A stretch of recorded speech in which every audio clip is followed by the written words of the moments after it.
நிருபத்தை நாம் எடுத்துக்கொள்வோம். எபேசியர் 2ஆம் அதிகாரம் 14ஆம் வசனத்திலிருந்து 18ஆம் வசனம் வரையிலும் வாசிக்கப்படும்.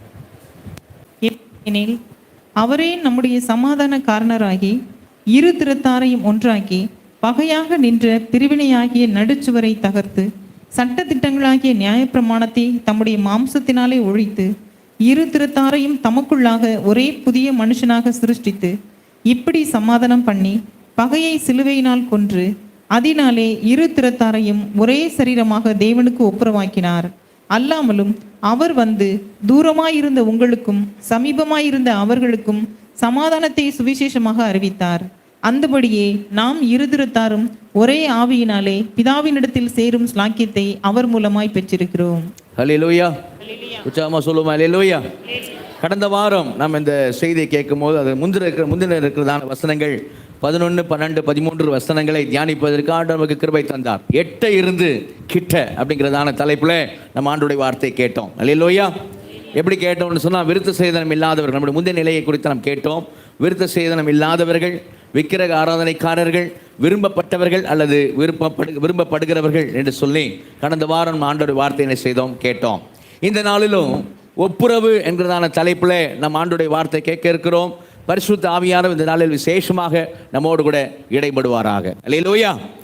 ஒப்புரவு என்று சொல்லும் பொழுது ரீகன்சிலேஷன் என்று ஆங்கிலத்தில் சொல்லக்கூடியதான வார்த்தை. அந்த ஒப்புரவு என்று சொல்லக்கூடிய வார்த்தையிலே நாம் புரிந்து கொள்கிறோம் என்ன, ரெண்டு பார்ட்டி ஏற்கனவே பிரச்சனையில் இருந்த 2 பேர் ஒன்றாய் வருகிறதான வார்த்தை தான் ஒப்புரவு என்கிற வார்த்தை என்று சொல்லி நாம் என்ன செய்கிறோம், நாம் அறிந்து வைத்திருக்கிறோம். அப்படி காரியங்கள் இந்த வசனங்களில் வாசித்த வசனங்களிலே அப்படிப்பட்ட காரியங்கள் இருக்கிறதா என்று சொல்லி நாம் முதலாவது என்ன செய்ய வேண்டும், பார்க்க வேண்டும்.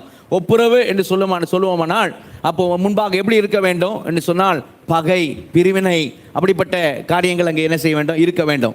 அப்படிப்பட்ட காரியங்களை நாம் வாசித்த அந்த 4 வசனங்கள் நமக்கு சொல்லுகிறதா என்று சொல்லி இந்த வசனத்தை நாம் பார்ப்போமானால், நீங்கள் பாருங்கள் 14ஆம் வசனத்தில், எப்படியில் அவரே நம்முடைய சமாதானக்காரராகி இருதிருத்தாரையும் ஒன்றாக்கி பகையாக நின்ற அப்படின்னு வாசிக்கிறோம். அப்போ பகையை பற்றி அங்கே பேசப்படுகிறத பார்க்கிறோம்.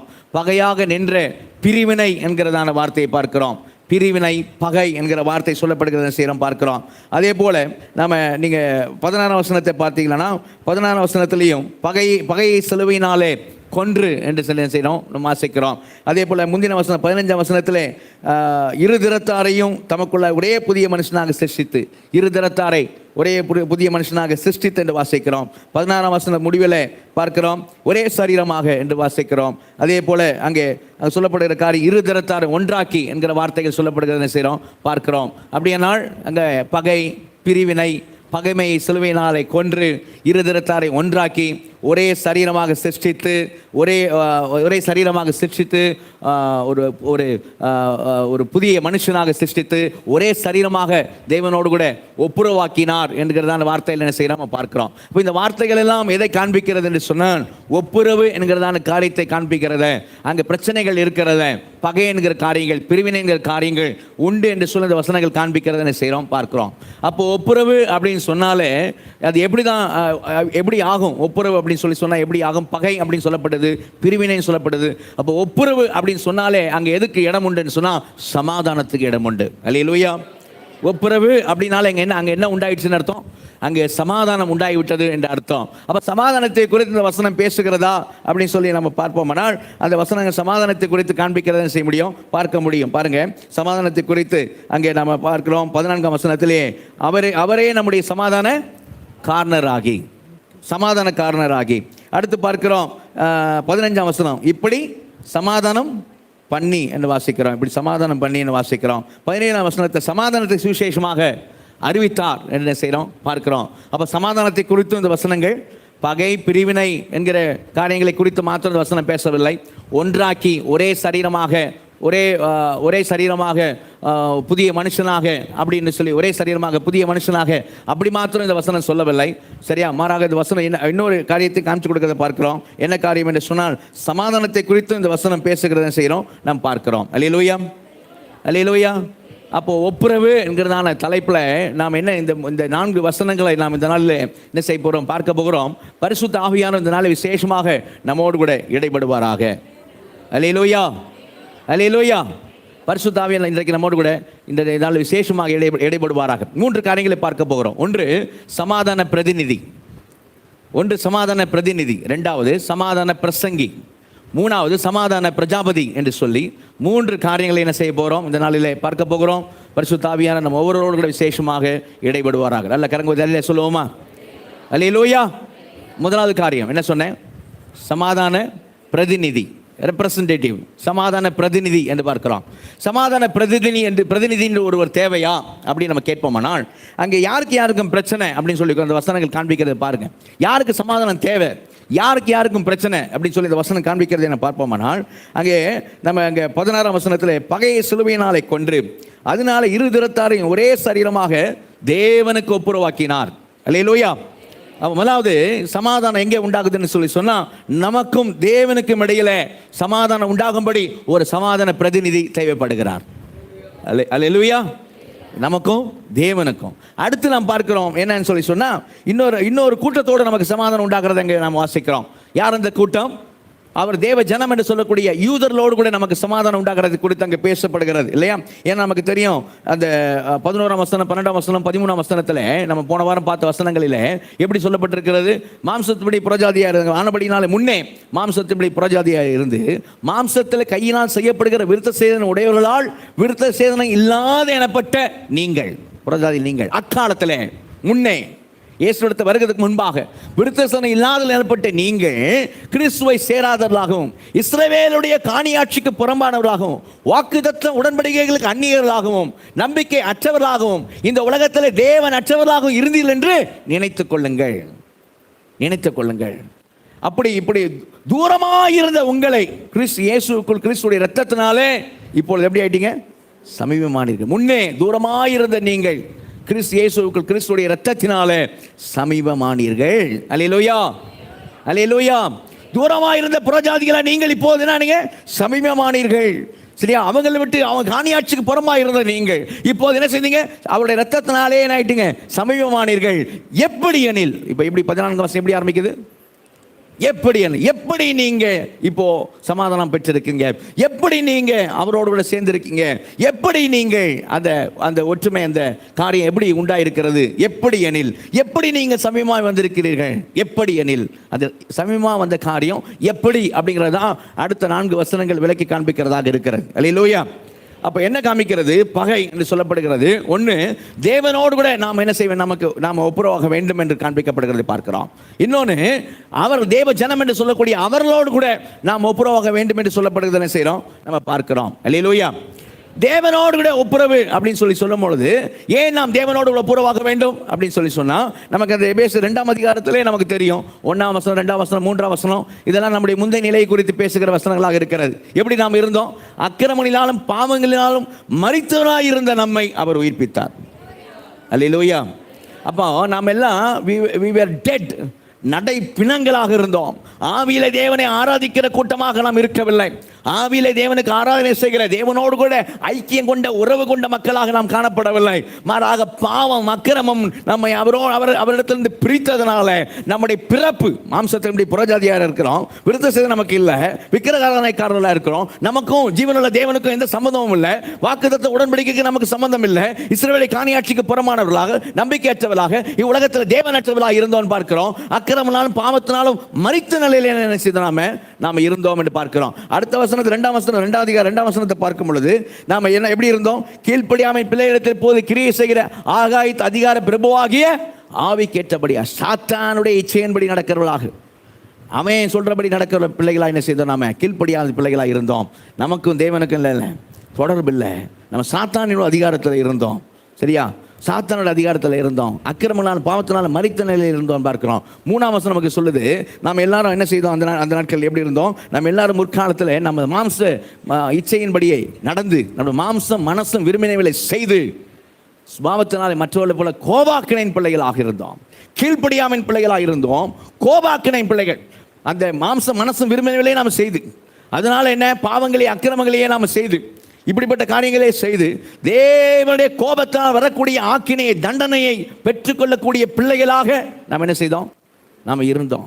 அப்படின்னா நமக்கும் தேவனுக்கு எந்த உறவும் இல்லாதபடிக்கு தேவன் நம்ம மேலே வர வேண்டியதுனா தேவ கோபம் நம்ம மேலே செய்ய வேண்டும், வர வேண்டும். அப்படிப்பட்ட பிள்ளைகளாய்த்தான் நம்ம என்ன செய்தோம், இருந்தோம். சாத்தானுடைய பிள்ளைகளாய் நாம் இருந்தோம். அவன் இச்சையின்படி நடக்கிறதா இருந்தோம். நாம் மரித்த நிலையில் இருந்தோம். நமக்கும் தேவனுக்கும் என்ன இல்லை, எந்த ஒரு உறவும் இல்லாமல் ஐக்கியம் இல்லாதவர்களாய் நாம் இருந்தோம் அப்படி பார்க்கிறோம். நீங்கள் கொஞ்சம் அப்படி திருப்பி கொலோசிய நிருபத்துக்கு வந்தீங்கன்னு வைங்க. கொலோசியில் நீங்கள் பார்த்தீங்கன்னா எப்படிப்பட்ட வார்த்தை சொல்லப்பட்டிருக்கு தெரியுமா? கொலோசிய நிருபத்தில் பார்த்தோம்னா 1ஆம் அதிகாரத்தில் 21ஆம் வசனம் பாருங்கள். 1ஆம் அதிகாரம் 21ஆம் வசனம் எப்படி சொல்லியிருக்கு, வாசிங்க. முன்னே அந்நியராயும் துர்க்கிரியைகளினால் மனதிலே சத்துருக்களாயும் இருந்த உங்களையும் போதும் போதும். அங்கே முன்னே அந்நியராயும் துர்க்கிரியைகளினால் மனதிலே எப்படி இருந்தோம்? தேவனுக்கு நம்ம என்ன இருந்தோம்? பேசுங்க. தேவனுக்கு நம்ம எப்படி இருந்தோம்? சத்துருன்னு அர்த்தம், விரோதி, பகையாளி. தேவனுக்கு நாம் சத்துருக்களாக இருந்தோம். இதான் நம்முடைய நிலைமை. அப்ப தேவனுக்கு சத்துருக்களாக இருந்த நம்மை தேவனோடு ஒப்புரவாக்க வேண்டுமானால் ஒரு சமாதான பிரதிநிதி தேவை. அல்லேலூயா, அல்லேலூயா. தேவனோடு நம்ம ஒப்புரவாக்க வேண்டுமானால், தேவனுக்கு சத்துருக்களாக, தேவனுக்கு விரோதிகளாக, அக்கிரமனால் பாவத்தினால் மரித்த நிலையில் சாத்தானுடைய பிள்ளைகளாக, இருளின் அதிகாரத்துக்குள்ள இருக்கிறவர்களாக, சுபாவத்தினாலே மற்றவர்களை போல கோபாக்கின பிள்ளைகளாக, நம்முடைய செய்கையினாலே கீழ்ப்படியாமல் பிள்ளைகளாக, தேவன் அற்றவர்களாக இருக்கிற நம்மை தேவனோடு கூட ஒப்புரவாக்க வேண்டுமானால் ஒரு சமாதான பிரதிநிதி தேவை. அல்லேலூயா, அல்லேலூயா. சரி, நமக்கு தேவனோடு ஒப்புரவாக்குற காரியம் ஒரு அர்த்தம் கொடுக்குது. ஏன்னா உண்மையில் நம்ம யாரோட தேவனோட கண்டிப்பாக என்ன செய்யணும்? ஒப்புரவு ஆகணும். தேவனோட கண்டிப்பாக ஒப்புரவு ஆகணும். சரியா? அதுக்கு நமக்கு ஒரு இட் மேக்ஸ் அ மீனிங், நமக்கு ஒரு அர்த்தம் கொடுக்குது. இவங்களோட யூதர்களோட ஏன் நாம ஒப்புரவாகணும்? அவங்களோட ஏன் நம்ம ஒப்புரவாகணும்? ஏன் அவங்களோட ஒப்புரவாகணும்னு அந்த ஒப்புரவாகுதலை குறித்து இந்த 4 வசனம் 14 2ஆம் அதிகாரம் 14 15 16 17 18 வசனங்கள் நம்ம காமிச்சு கொடுக்குறது. ஏன் இந்த வசனங்கள் நம்ம காமிச்சு கொடுக்குது? ஏன் நம்ம அவங்களோட ஏன் நம்ம ஒப்புரவாக வேண்டும்? ஏன் அப்படின்னு சொன்னா, ஏன்னா அவங்க ஏற்கனவே யாரா இருக்கிறாங்க? தேவ ஜனமா இருக்கிறார்கள். அவர்கள் தேவ ஜனம் சொன்னா நல்ல கவனிங்க. நாம தேவனோட ஒப்புரவான நாம யாரா மாறுறோம்? நாம தேவ ஜனமா மாறுறோம். அப்ப அவங்க ஏற்கனவே தேவ ஜனமாய் இருக்கிறவர்கள். நாம தேவனோடு ஒப்புரவு ஆகிறதுனால தேவ ஜனமாய் மாறுகிறபடினால நாம தேவ ஜனமா ஏற்கனவே இருக்கிறதோடு கூட நம்ம என்ன செய்ய வேண்டியிருக்கு? நாம ஒப்புரவாக வேண்டும். அல்லேலூயா, அல்லேலூயா.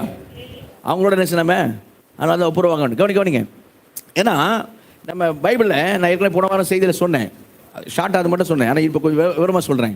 ஆதியாகமம் 1ஆம் அதிகாரத்திலிருந்து 11ஆம் அதிகாரம் வரையிலும் இந்த உலகத்தில் இருக்கிற எல்லா மக்களுடைய சரித்திரம் அது. ஆதியாகமம் 1ஆம் அதிகாரத்திலிருந்து 11ஆம் அதிகாரம் வரையிலும் இந்த உலகத்தில் இருக்க எல்லா மக்களுடைய சரித்திரம் அது. அது என்ன? சிருஷ்டிப்பிலிருந்து நம்ம பார்க்கிறோம். என்றைக்கு மனுக்குலம் ஆதாம் ஏவாள் என்றைக்கு அவர்கள் பாவத்தில் விழுந்தார்களோ அன்றையிலிருந்து பிரச்சனை ஆரம்பித்தது. என்ன? அன்றையிலிருந்து பாவம் பெருகினது. எப்படி?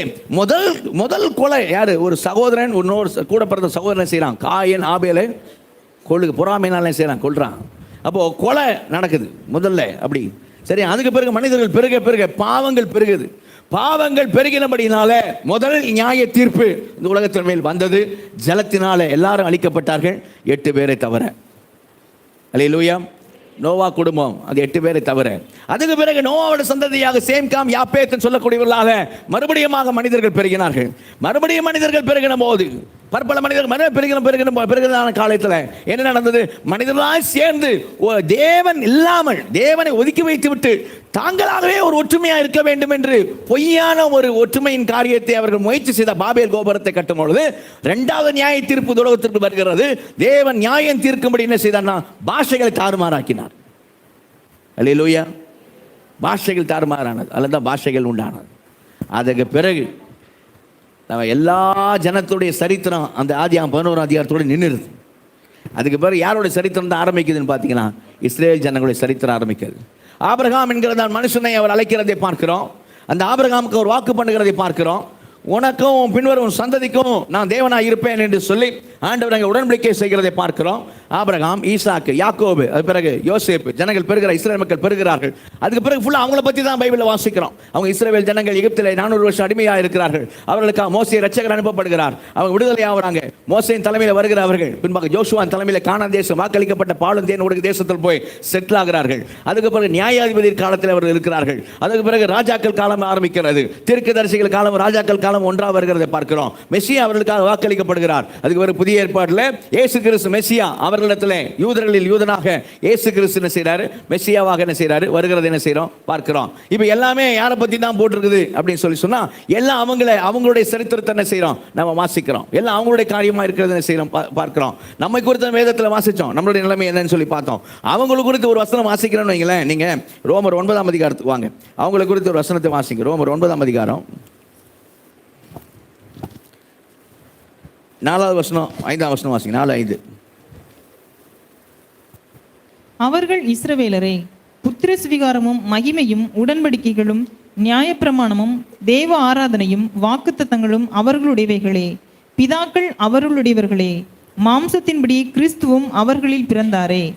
இவர் என்றென்றைக்கும் ஸ்தோத்திரிக்கப்பட்ட சர்வத்திற்கும் மேலான தேவன். ஆமேன். ஆமேன். அல்லேலூயா. பாருங்க, எல்லாம் அவர்களது. பிதாக்கள் அவருடையலே, கிறிஸ்து அவருடையலே, வாக்குத்தத்தம் அவர்களது, ஆராதனை அவர்களது, சரியா, மகிமை அவர்களது, நியாயப்பிரமாணம் அவர்களது, எல்லாம் அவர்களது, அவர்களுடையது, எல்லாம் அவர்களுடையது. அதான் அவர்களின் நமக்கு உள்ள காரியம். இப்போ அவர்களோடு நாம் ஒப்புரவாக வேண்டும் என்று என்ன செய்யறோம்? நாம் பார்க்கிறோம். கவனிங்க, முக்கியமானது இந்த உலகத்தில் இருக்கக்கூடிய வேறுபாடுகள், வித்தியாசங்கள், பிரிவினைகள் எல்லாம் எப்படிப்பட்ட பிரிவினைகள் உலகத்தில் இருக்குது? நம்ம தேசத்தை பொதுவாக எடுத்துக்கிட்டோம்னா எப்படிப்பட்ட பிரிவினை இருக்குது? கவுண்டரு, செட்டியாரு, முதலியாரு, நாடாரு, இப்படி ஜாதிகளை யார் பிரிச்சா? மனுஷன் பிரிச்சான், தேவன் பிரிக்கல. பைபிள், தமிழ் பைபிள் ஜாதிகள் என்று போட்டிருக்கிறது. ஜாதி நினைச்சக்கூடாது. இங்கிலீஷ் பைபிள் பார்க்கணும், அது நேஷன்ஸ், தேசங்கள் என்று போடப்பட்டிருக்கிறது பார்க்கிறோம். அப்போ இதெல்லாம் மனிதன் பிரித்த ஜாதி. நம்ம இங்கே நம்ம நாட்டில் இந்த மாதிரி ஜாதியில் பிரிஞ்சு கிடக்கிறத பார்க்கிறோம். வெளிநாடுகள் எப்படி இதுமா? அவங்க ரேஸ் டிஃப்ரென்ஸு, கலரில் வச்சு பிரிச்சுக்கிறானுங்க. கருப்பர்கள், வெள்ளையர்கள், அது பெரிய பிரச்சனையாக இருக்குது. அநேக இடங்கள் எப்படி இருக்குது? நிறைய பிரிவினை, மனிதனால் உண்டான பிரிவினைகள் அதிகம். படித்தவன், படிக்காதவன், வர்க்க பிரிவினைகள், பணக்காரன், ஏழை, இப்படிப்பட்ட பிரிவினைகள், சரிங்களா? நாகரிகம் உள்ளவன், நாகரிகம் இல்லாதவன், இப்படிப்பட்ட பிரிவினைகள். இது எல்லாம் இப்போ நான் சொன்ன இவ்வளோ பிரிவினைகள், இந்த ஜாதி பிரிவினைகள், இந்த கலர் இன பிரிவினைகள், ரேஸ் டிஃபரன்ஸு, சரிங்களா, மற்றபடி வர்க்க பிரிவினைகள், இப்படி எந்த பிரிவினை நீங்கள் உலகத்தை எடுத்தாலும் சரி, அது எல்லா பிரிவினைகளும் மனுஷனால உண்டான பிரிவினைகள், மனுஷனால உண்டான பிரிவினைகள்.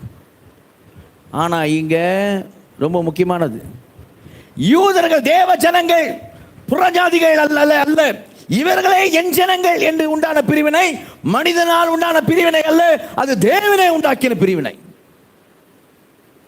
நம்ம இதுதான் புரிஞ்சுக்கணும். இந்த பிரிவினை என் ஜனங்கள் அவர்கள் என்று, யூதர்கள் என் ஜனங்கள், ஆபிரகாமின் சந்ததி என் ஜனங்கள் என்று பிரித்தது யாருன்னு சொன்னா மனிதன் அல்ல, இந்த உலகத்தை உண்டாக்கின சர்வ வல்லமையுள்ள தேவன் உண்டாக்கின பிரிவினை. அது நமக்கும் அவங்களுக்குள்ள பிரிவினை. நமக்கு அவங்களுக்குள்ள பிரிவினை யாரால் உண்டானது? தேவனால் உண்டானது. ஏன்னா தேவன் தான் சொன்னார். என்ன சொன்னார்? நீங்கள் நம்ம பார்த்தோம்னா உபாகமத்தில் என்ன பார்க்கிறோம்? உபாகமம் 7ஆம் அதிகாரத்துக்கு வாங்க. உபாகமம் 7ஆம் அதிகாரத்தில் யார் அவங்களை பிரிக்கிறது? உபாகமம் 7ஆம் அதிகாரம்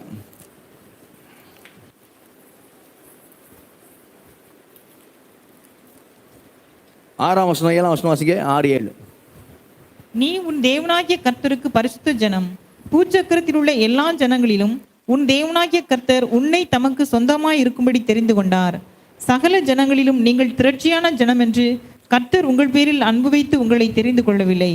நீங்கள் சகல ஜனங்களிலும் கொஞ்சமாய் இருந்தீர்கள். சகல ஜனங்களிலும், பூச்சக்கரத்தில் எல்லா ஜனங்களிலும் உங்கள் தேவனாய் கர்த்தர், 6ஆம் வசனம் ஸ்கிரீன்ல போடுங்க, பூச்சக்கரத்தில் எல்லா ஜனங்களிலும் உங்கள் தேவனாய் கர்த்தர் உன்னை இஸ்ரவேலே உன் ஒருவனை. இந்த ஒரு ஜாதியை மாத்திரம் தான், ஜாதியை மட்டும் நீங்க கவுண்டர் செட்டியார் அப்படி போயிடக்கூடாது. அது இல்லை, இந்த ஒரு நேஷன், இந்த ஒரு தேசத்தை தான் கர்த்தர் என்ன செய்தாரு? தமக்கென தெரிந்து கொண்டார். மறுபடியும் அதே தான் வேதத்தில் பார்க்க முடியும். நீங்கள் உபாகமம் 14ஆம் அதிகாரத்துக்கு வந்தீங்கன்னு வைங்க.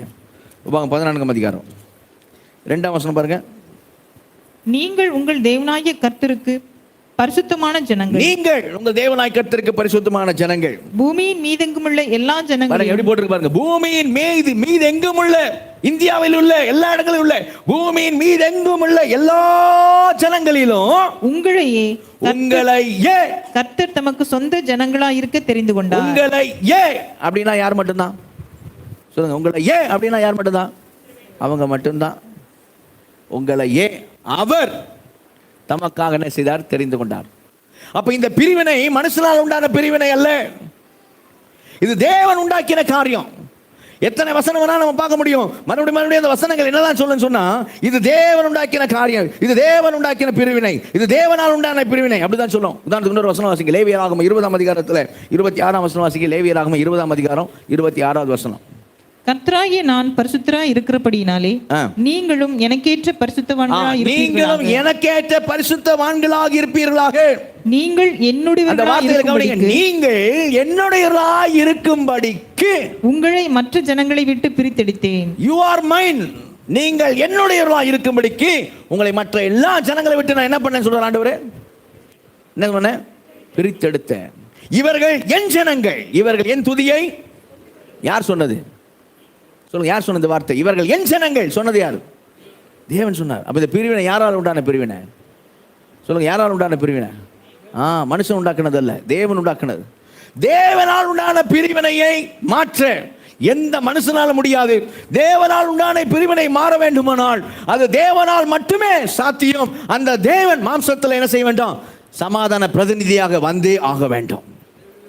அல்லேலூயா, அல்லேலூயா. நம்மை தேவனோடு ஒப்புரவாக்க சமாதான பிரதிநிதி, தேவ ஜனம் என்று அழைக்கப்படுகிற அவர்களோடு நம்மை ஒப்புரவாக்க சமாதான பிரதிநிதி என்ன செய்யணும்? இந்த உலகத்தில் வரணும். கவனிங்க, சமாதான பிரதிநிதி வரணும்னு சொன்னால் இந்த உலகத்தில் உலக சரித்திரத்தில், மனிதனுடைய சரித்திரத்தில் நிறைய சமாதான ரெப்ரசன்டேட்டிவ்ஸ், பிரதிநிதிகள் சொல்லி தேசம் சமாதானம் பண்ணி வைக்கிறேன்னு சொல்லி ஆட்கள் பண்ணவங்களாம் உண்டு. ஆனால் அந்த சமாதானங்கள்லாம் என்னன்னு நீங்கள் மனித ஹிஸ்டரியை வாசித்து பார்த்தீங்கன்னா தெரியும். அவைகள் எப்படிப்பட்ட சமாதானம் சொன்னால், ஒரு பொய்யான சமாதானம், ஒரு மாயையான சமாதானம். ரெண்டு பேரை கூப்பிட்டு கை கொடுக்க சொல்லுவாங்க, ரெண்டு பேரும் வந்து கை கொடுக்க சொல்றாரு இவர்னு சொல்லி கை கொடுப்பாங்க. ஆனா மனதளவில் என்ன இருக்காது? மனதளவில் கை கொடுக்க மாட்டான். மனதில் உள்ள அப்படியே கசப்பு, அப்படியே வெறுப்பு, அதெல்லாம் மனசுல இருக்கும். ஆனா இவர் கை கொடுக்க சொல்றாருன்னு சொல்லிச்சுவான், சிரிச்ச முகத்தோட கை கொடுத்துட்டு போவான். ஆனா உள்ள பார்த்துறண்டே உன்னை அப்படின்னு தான் கை கொடுப்பான். புரியுதா? நீங்க தேசங்களை எடுத்துக்கொள்ளுங்க. தேசம் எல்லையில சண்டை போடுது. உடனே என்ன பண்றாங்க? ஏய் வா, கூப்பிட்டு பேசி தீர்த்துக்கலான்றான். சண்டை போட்டுக்கா, பேசி தீர்த்துக்கலான்னு சொல்லி ரெண்டு நாட்டு தலைவர்கள் உட்காந்து என்ன பண்றாங்க? பேசுறாங்க. பேசி அவங்க என்ன பண்றாங்க? எல்லா டேர்ம்ஸ் அண்ட் கண்டிஷன்லாம் போட்டு ரெண்டு பேரும் உட்காந்து என்ன பண்றாங்க? கையெழுத்து போடுறாங்க. பிரஸ்ல எல்லாரும் வந்து எல்லா மீடியாலாம் அது காமிக்குது. உடனே ஒரு பளிச்சுன்னு ஃபோட்டோ வீடியோ எல்லாம். ரெண்டு கண்ட்ரியும் ஒன்று, ரெண்டு பேரும் எழுப்பி நிற்பாங்க. ஃபைல் ரெண்டு பேரும் என்ன செய்வாங்க? மாற்றுவாங்க. கையை ரெண்டு பேரும் நல்லா செய்வாங்க, நல்லா குலுக்குவாங்க. குலுக்கிட்டு ஒரு 3 மாதம் கழிச்சு பார்த்தா லடாக்கில் மறுபடியும் சீனா உள்ள பிரவேசித்தான் இருக்கும் நியூஸ். ரெண்டு பேரும் கை குலுக்கலானுங்களே, பேப்பர் போட்டானுங்களே, சரியா ஒப்பந்தம்லாம் போனாங்களே, அதெல்லாம் அது பேப்பரோட நிற்கும், எழுத்தோட நிற்கும், ஆவியில் வராது. மறுபடியும் பிரச்சனை. சீனா உள்ளே ஊடுருவுகிறான். அங்கே படைகள் நிறுத்தப்பட்டது, இந்திய படைகள் அங்கே நிறுத்தப்பட்டது அப்படிலாம் நியூஸில் என்ன செய்வான்? வாசிப்போம். என்னடா அக்ரிமெண்ட் போட்டாங்க? நிறைய அப்படிதான் பொய்யான ஒரு மாயையான சமாதானம். ஹஸ்பண்ட் ஒய்ஃப் கூட, நான் ரசிக்கப்படாதவங்க சொல்கிறேன், ஹஸ்பண்ட் ஒய்ஃப் கூட ரசிக்கப்படாதவங்க கூட டைவர்ஸ் அந்த அளவுக்கு போயிடுவான். ஆனால் சரி, இந்த பிள்ளை இருக்குது, அல்ல 2 பிள்ளைங்க இருக்கிறாங்க, இந்த பிள்ளைகள் நிமித்தமாக நம்ம 2 பேரும் பிரிஞ்சு போவோம்னா, ஒரே கூரைக்குள்ளே இருப்போம், ஒரே ரூஃபில் ஒரே வீட்டுக்குள்ளே இருப்போம், ஆனால் ஹஸ்பண்ட் ஒய்ஃபாக இருக்க வேண்டாம், பிள்ளைங்களுக்காக நம்ம இருப்போம் அப்படின்னு ஒரு மாயையான சமாதானம். அவங்க 2 பேரும் ஹஸ்பண்ட் ஒய்ஃபாக இருக்க மாட்டாங்க, ஆனால் பிள்ளைகளுக்காக ஒரே வீட்டில் இருப்பாங்க. 2 பேரும் சம்பாதிப்பாங்க. இந்த பிள்ளைகளுக்காக இருந்துட்டு போகிறப்போ, உன்னை எனக்கு பிடிக்கல, என்ன உனக்கு பிடிக்கல, விட்டுரு, டைவர்ஸ் வேணாம், இந்த பிள்ளைகளுக்காக 2 பேரும் சேர்ந்து இருக்கலாம். 2 பேரும் சேர்ந்து தான் இருப்பாங்க, ஆனால் சமாதானம் இருக்க மாட்டாங்க, சமாதானமாக இருக்க மாட்டாங்க. அப்போது சமாதான பிரதிநிதி வந்து தேவனத்தை பிரிந்திருக்கிற நம்ம தேவனோட ஒன்று சேர்க்கிறதும், தேவ ஜனத்தோடு பிரிந்திருக்கிற நம்ம தேவ ஜனத்தோடு ஒன்று சேர்க்கிறதும், நான் சொன்னேனே இந்த பொய்யான சமாதானம், மாயையான சமாதானம், தற்காலிக சமாதானம், தற்போதைய சமாதானம், எழுத்தின்படி சமாதானம், ஆவியில சமாதானம் இல்லை. இப்படிப்பட்ட காரியங்களில் உள்ள சமாதானம் அல்ல, உண்மையிலே சமாதானத்தை உண்டாக்குற சமாதான பிரதிநிதியாக காணப்பட வேண்டும். அல்லேலூயா. எழுத்தின்படி மாத்திரம் அல்ல, அது ஆவியின்படி உண்டாக வேண்டும். அல்லேலூயா, அல்லேலூயா. அப்படி சமாதான பிரதிநிதி கவனிங்க, இந்த உலகத்தில் எத்தனையோ குழந்தைகள் பிறந்தது, எத்தனையோ குழந்தைகள் பிறந்துக்கிட்டு இருக்கு, இனி பிறக்கவும் போகுது. நல்ல கரங்க தலையில சொல்லுவோமா? அதாவது உச்சாமலையில சொல்லுவோமா? ஆமாம், சரியா? கர்த்தரை நம்பி வருகிறவர்களுக்கு ஒரு குறையும் இருக்காது. நல்ல கரங்க தலையில சொல்லுவோமா? ஏற்ற நேரத்தில் ஆண்டவர் கற்பத்தின் கனியை தருவார். அல்லேலூயா, அல்லேலூயா. ஆனால் அவரை நம்பி அவர் இஸ்ரவேல் சட்டை வந்தவங்க ஒரு நாள் வைக்கப்பட்டு போக மாட்டாங்க. அல்லேலூயா.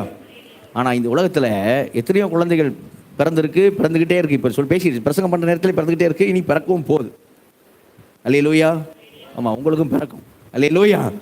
அதனால் ஆனால் எந்த குழந்தை பிறந்த போது என்ன வார்த்தை சொல்லப்படலை அப்படின்னா எந்த குழந்தைக்கு வரைக்கும் பிறந்த போதும் என்ன வார்த்தை சொல்லப்படலை? ஏசாயா தீர்க்கதரிசன புத்தகத்தில் 9ஆம் அதிகாரத்தில் 6ஆம் வசனம் வாசிங்க. இயேசு கிறிஸ்து பிறக்கத்துக்கு முன்பாக இயேசு கிறிஸ்து குறித்து சொல்லப்பட்ட வார்த்தை என்ன? தீர்க்கதரிசனமாக ஏசாயா தீர்க்கதரிசன புத்தகம் 9ஆம் அதிகாரம் 6வது வசனம்.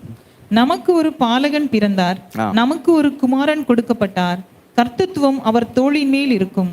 அவர் நாமம் அதிசயமானவர், ஆலோசனை கர்த்தா, வல்லமையுள்ள தேவன், நித்திய பிதா, சமாதான பிரபு. சமாதான பிரபு எனப்பட நல்லா கரங்க போய் தலையிலே சொல்லுவோமா? உச்சாமலையிலே சொல்லுவோமா? இயேசு பிறப்பதற்கு 500 வருஷத்துக்கு முன்னாடி இருக்க தீர்க்கதரிசி சொல்றார், நமக்கு ஒரு பாலகன் பிறந்தார். அவர் யார்? அவர் சமாதான பிரபு. அல்லேலூயா. அவர் சமாதான பிரதிநிதி, ரெப்ரசன்டேட்டிவ், சமாதான பிரின்ஸ் ஆஃப் பீஸ்.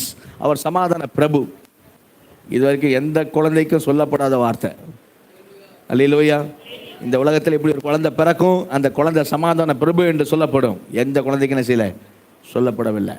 சரி, சொல்லப்பட்டபடியே அந்த குழந்தை பிறக்கும் பொழுது, இயேசு நமக்காக மாம்சத்தில் வெளிப்பட்ட போது, இதுவரைக்கும் எத்தனையோ குழந்தை பிறந்திருக்குன்னு சொன்னேன். எந்த குழந்தை பிறந்த போதும் இப்படிப்பட்ட வார்த்தை சொல்லப்படலை. நான் முதல்ல சொல்கிறேன், எந்த குழந்தை பிறக்கிறதுக்கு முன்னாடி இப்படிப்பட்ட சமாதான பிரபு பிறப்பார்னு சொல்லப்படலை. எந்த குழந்தை பிறந்த பொழுது இப்படிப்பட்ட வார்த்தைகள் சொல்லப்படலை. எப்படிப்பட்ட வார்த்தைகள் சொல்லப்படலை? லூக்கா 2ஆம் அதிகாரம்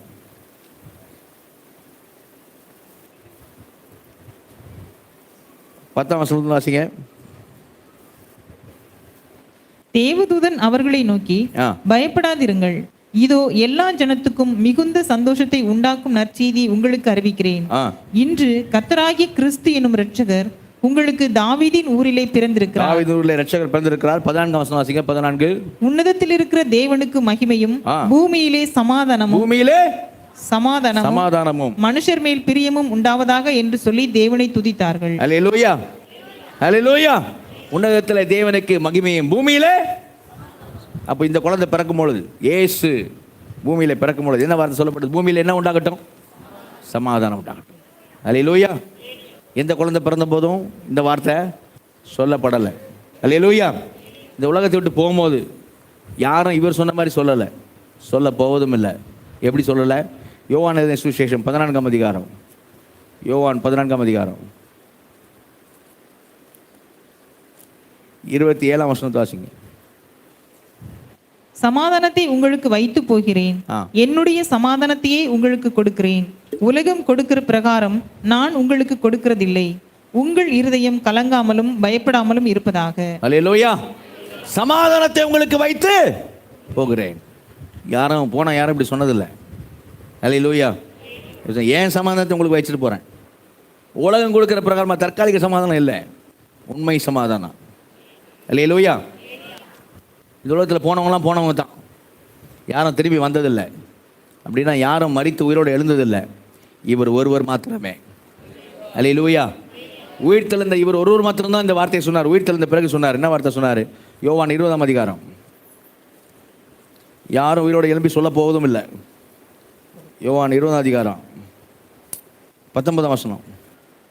வாரத்தின் முதல் நாளாகிய அன்றைய தினம் சாயங்கால வேளையிலே சீஷர்கள் கூடியிருந்த இடத்தில் யூதர்களுக்கு பயந்ததினால் கதவுகள் பூட்டியிருக்கையில் இயேசு வந்து நடுவே நின்று, உங்களுக்கு சமாதானம் என்றார். அல்லேலூயா.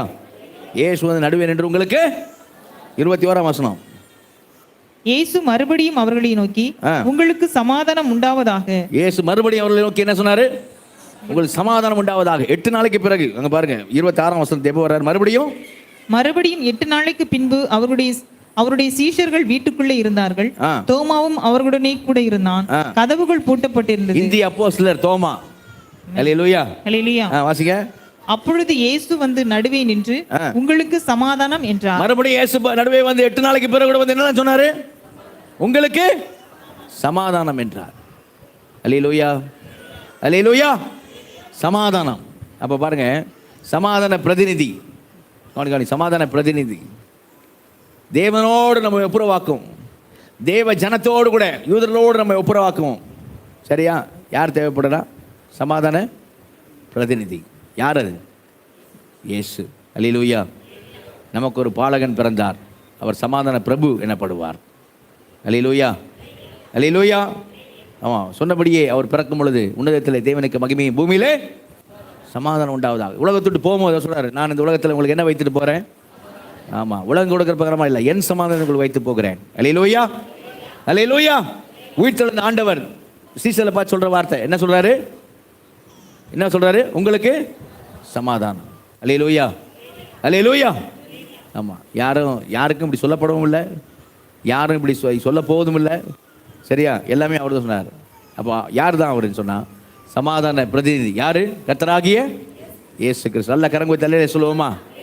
அல்லேலூயா. அவர் தேவனோடு நம்மை ஒப்புரவாக்கும்படியாக, தேவ ஜனமாகிய யூதர்களோடு கூட நம்மை ஒப்புரவாக்கும்படியாக சமாதான பிரதிநிதி. ரெண்டாவது என்ன சொன்னேன்? சமாதான பிரசங்கி. வாங்க எபேசியர் 2ஆம் அதிகாரத்துக்கு வாங்க. 2ஆம் அதிகாரத்தில்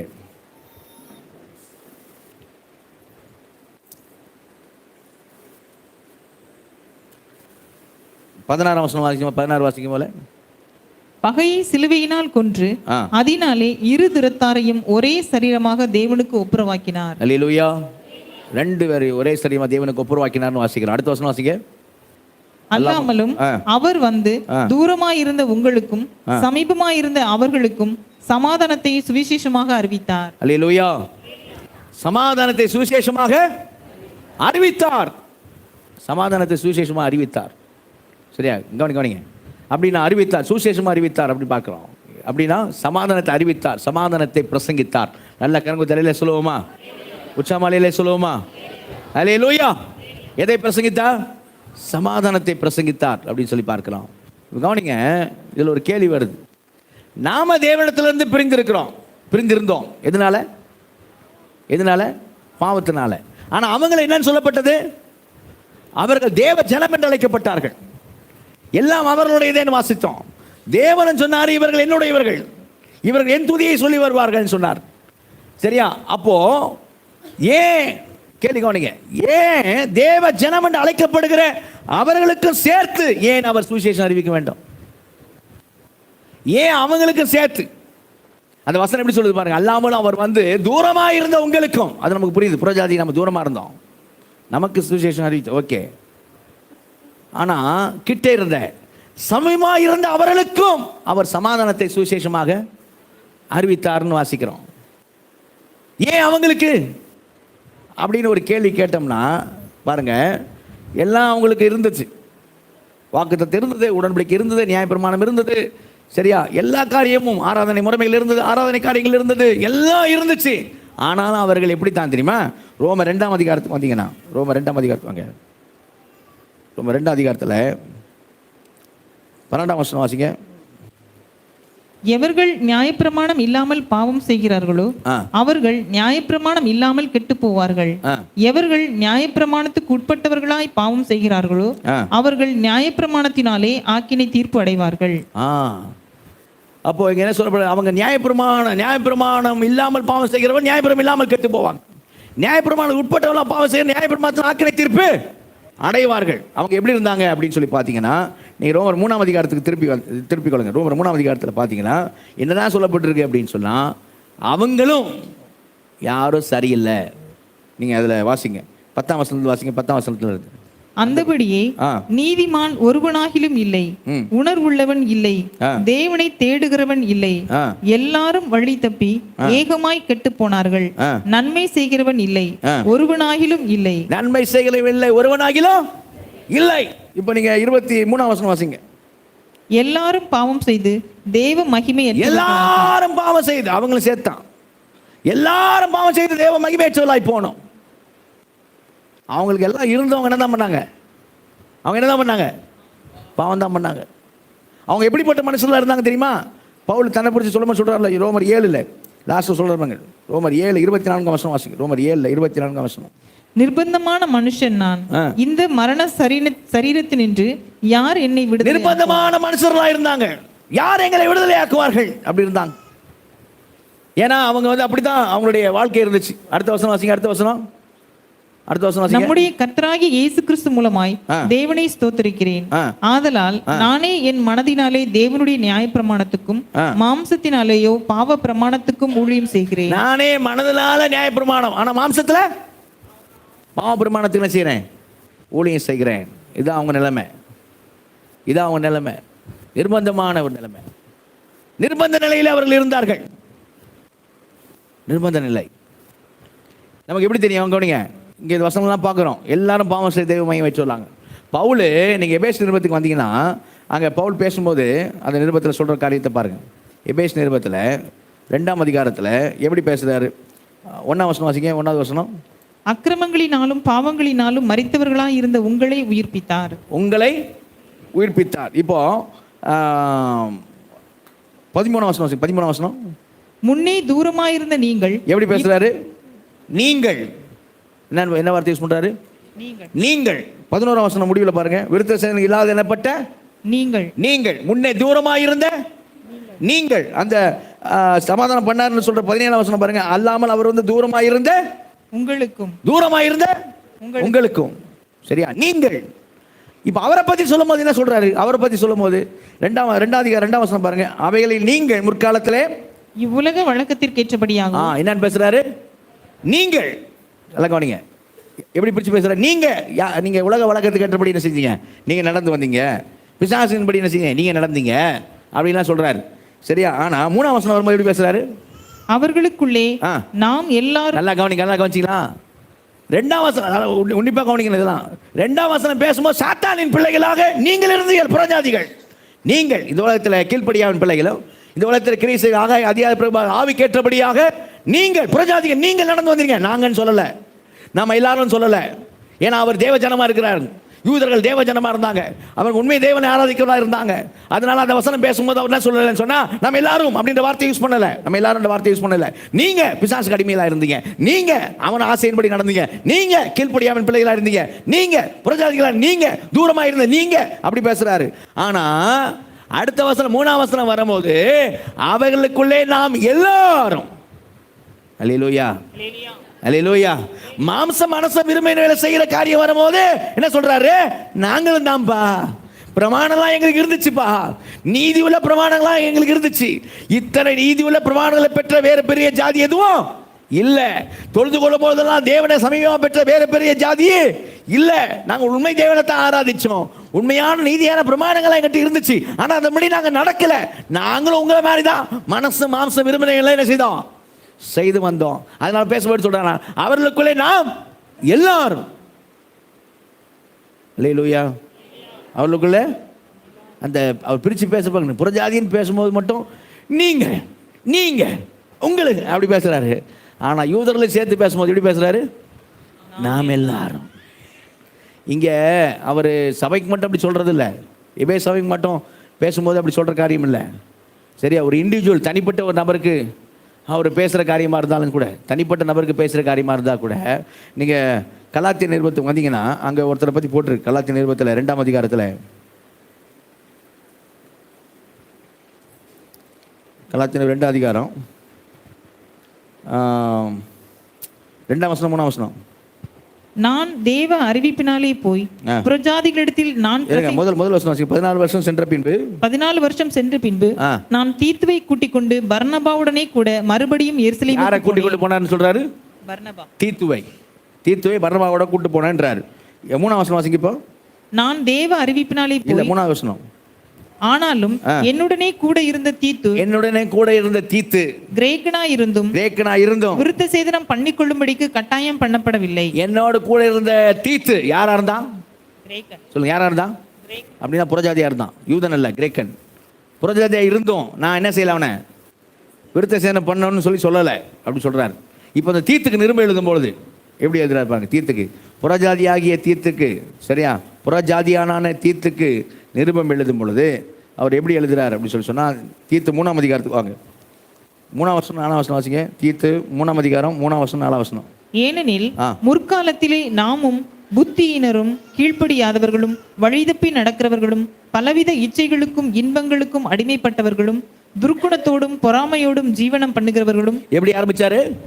நாமும். ஏனெனில் முற்காலத்துல நாமும். தீத்து நீயும் பவுலாகிய நானும் 2 பேர் சேர்ந்து நாமும் முற்காலத்தில் நாம இப்படிதான் இருந்தோம். பயக்கர்களாக பயக்கப்படத்தக்க ஒருவர் பயக்கர்களுமாய் இருந்தோம். அடுத்த வசனம். நம்முடைய இரட்சகராகிய தேவனுடைய தயையும் மனுஷர் மேலுள்ள அன்பும் பிரசன்னமானது. அப்போ நாம எப்படி இருந்தோம்? நாம தீத்து கிரேக்கனாகிய நீயும் பவுலாகிய யூதனாகிய நானும் நம்ம 2 பேரும் எப்படி இருந்தோம்? அந்த வசனம் 3ஆம் வசனம் சொல்றாரு. கீழ்ப்படியாத வழி தப்ப நடக்கவர்களும் பலவித இச்சைகளுக்கு இன்பங்களுக்கு அடிமைப்பட்டவர்களும் துர்க்குணத்தோடும் பொறாமையோட ஜீவனப்பர்களும் பயக்கப்படத்தக்கவர்களும் ஒருவர் எப்படி இருந்தோம்? பகைக்கிறவர்களுமாய் இருந்தோம். பகைக்கிறவர்களுமாய் இருந்தோம். அப்படிதான் நாம இருந்தோம். அப்போ அவரையும் சேர்த்து பேசுற. யூதனாகிய நானும் புறஜாதியாக நீயும் 2 பேரும் அப்படித்தான் இருந்தோம். 2 பேரும் அப்படிதான் இருந்தோம். இப்போ என்ன? இப்போ ஏன் அவங்களுக்கும் சுவிசேஷம் அறிவித்தாருன்னு தெரியா? ஏன்?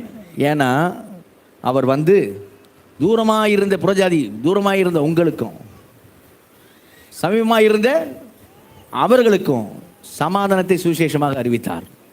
அல்லேலூயா. இப்போ ஏன் அவங்களுக்கு அறிவித்தார்ன்றது தெரியுதா? ஏன்?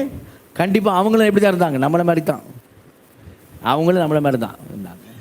ஆனால் அந்த வசனம் என்ன சொல்லுது? சமாதானத்தை என்னவாக அறிவித்தார்? என்னவாக அறிவித்தார்? எபேசியர் 2:2 என்ன அறிவித்தார்னு பார்க்குறோம்.